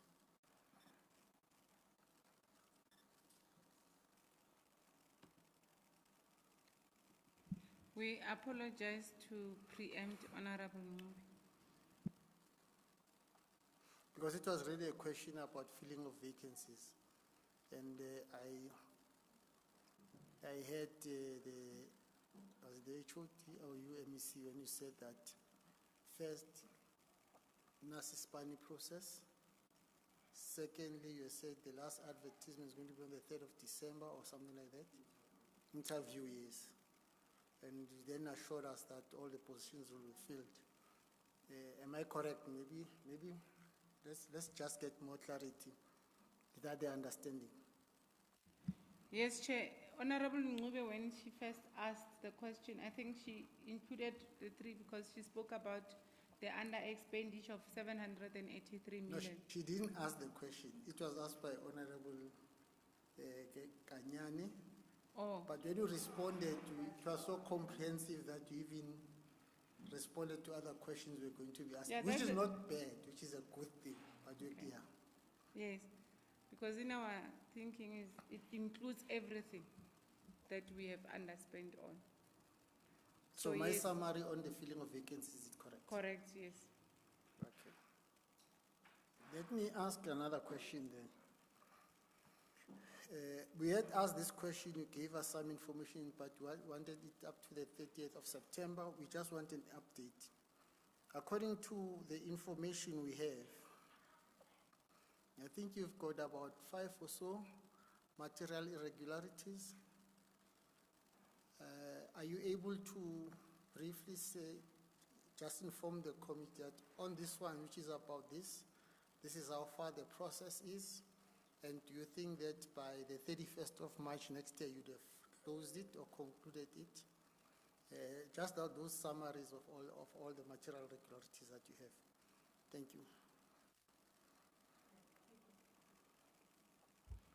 Thank you, Chair. Maybe, as far as I know, we've got 2 material irregularities that came after the Auditor General has completed its work, and it was post the AG report. And it's a process that is currently underway. The first one is on the Sibukeng DLTC.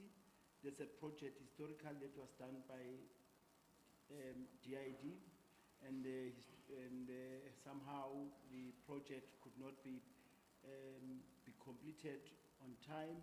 Then the department withdrew the project from DID, then it gave to GMA. GMA is currently project managing the project on behalf of the department. However, the Auditor General is not raising the issue of the procurement process in this regard. The Auditor General is saying that the time it was spent, the standing time, has had huge costs to the project, including the variation orders. The department therefore need to account on the delays that were experienced in the project and Remember, in the construction space, if one party delays, one party penalize the other. Either the employer ourselves, in that case was DID, or if the employer delays the issues of, for them, designs not being given to the contractor or any instruction not given to the contractor also penalizes the employer. That's how the regulation environment within the sector is regulated by CIDB. And therefore, those provisions that are in the regulations of the contract were not enforced. And AG said, please identify who is responsible for these delays, and therefore the cost, and somebody must then take care of the cost, raising a debt. If it was a contractor, he must raise the debt against. If it was the consultant, he must raise a debt. If it was DID, in this regard, DID must do the necessary process of labor relations, of consequence management. That's basically the principle. It's not to do with the procurement process. And unfortunately, because the report came in September from AG, and then we've agreed with the AG that they must give us time to appoint an independent service provider. We can't ask DID because the project was withdrawn from DID because of the dissatisfaction by the department, and therefore the department is on the stage to, through the CFO, to appoint a service provider who then establish the fact and then will direct us on the outcome and recommendation. Who went wrong between the Department of Transport and DID, was the consultant, was the contractor, was the government official, and all of that. Based on the recommendation, we have then agreed with AG that will do the implementation thereof. And then it will conclude the issues of material irregularity. Same with K46, the same principles that with cost and time, and we need to effect the issues of consequence management, which was never done. That's basically the issue, Chair. Both projects are currently on the same process. They are currently on the same stage, and we are projecting to finalize the appointment of a forensic consultant by somewhere in December, and then the work should be completed before end of March, which will set us ready to report to the AG before the start of the new audit next year. Thank you very much. No, thank you. We will engage the portfolio committee. Welcome, Chairperson Schneemann. We will engage the portfolio committee because we're committed as the legislature that we will track progress on the finalization of material irregularities. So we'll engage so that we don't wait until end of the financial year. There's progress that is being tracked working with the portfolio committee. I'm not sure if there are further questions. If not, let's ask the last. It's more like a comment, really. And it's also directed to the chairperson of the portfolio committee. The Auditor General has taken an approach which, as a SCOPA, we think is an exciting approach, but want to hear your view. They call it a culture shift. What happens is that in the way you report on your APPs, you always, when I say you, I'm not talking about you alone, I'm talking most departments. There's more about quantity. So you say you had 5 targets, you've achieved 4 targets. And you find that one target is producing a report on something that you'd have done. So that's a target. So if there's a report it's produced, it's fine. So you've met the target. But the bigger question is about the outcomes. Because the intention of government is to make an impact in society. So it's about the outcomes. And the issue is that in the way we report as department, let me say we, in the way departments report, they report more on the numbers than the outcomes. So I just want to hear your view, MEC, and maybe even the HOD. that approach by the AG, and I've said we as SCOPA we're excited, but the chairperson of the portfolio committee will indicate if they're also excited or not. What's your comment on that approach? Is it something that you warmly embrace? Is it something that you think should be done? Are there suggestions on what needs to be done to ensure that it happens if you support it? I'm talking to MEC. The chair will come later. Okay.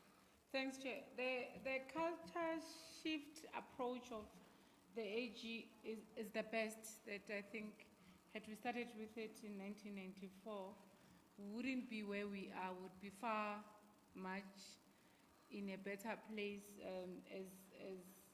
as a government, but as people of South Africa. Because, and this has always been my assertion, that government seem to be, now I'm government, but it seemed to be focusing on the output, not on the outcome.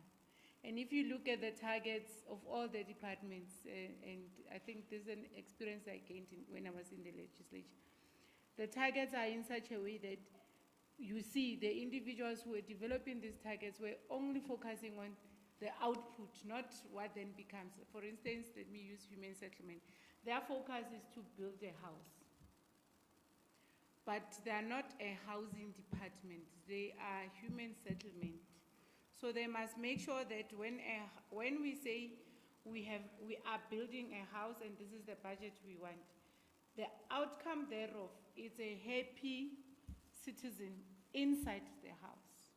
So we're sitting with houses that all over, projects that are not yet handed over to citizens because they are not human settlement outcome.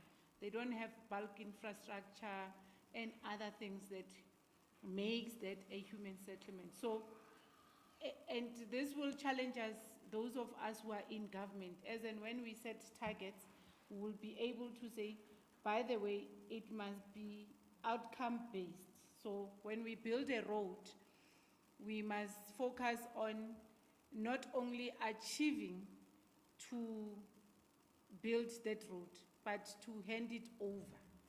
Handing it over is immediately we say, here's the road infrastructure. Communities will start driving on it or working on it, and it must have all the aspects of it being a road infrastructure in Gauteng. What do I mean? It must have traffic lights, it must have the pavings where people walk, bus stops for public transport, and take into consideration thinking about who's going to use this, the environment there. These are townhouses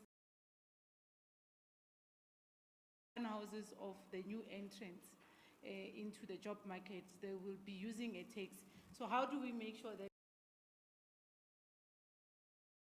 we have developed this road infrastructure for traffic, upgraded K73 to ensure traffic flow?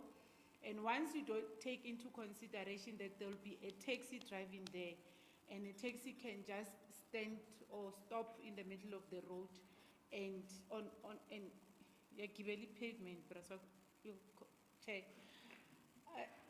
So how do we take that into consideration? Because there will be a taxi. So those are the things that I think the culture shift will start compelling us to do and think and make sure that we integrate. And I don't know whether I understand this, but I think it's outcome-based. It's not that you must deliver a road.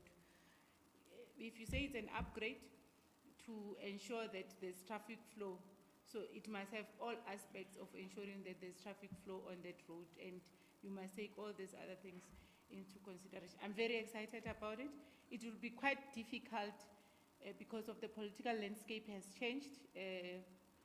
It's no longer one governing party throughout from national to local government, but it's a good thing to be implemented. So those might be the challenges of implementing the culture shift, especially on different aspects of service delivery, where some of the things we do are dependent on local government or local government dependent on provincial government and national government. But otherwise, it's the best. Thank you. Thank you. I think you've spoken for everybody in the department. Okay. Chairperson Schneeman, do you want to make any comment on that? Remember I said comment. You can come and sit somewhere here. There are mics here.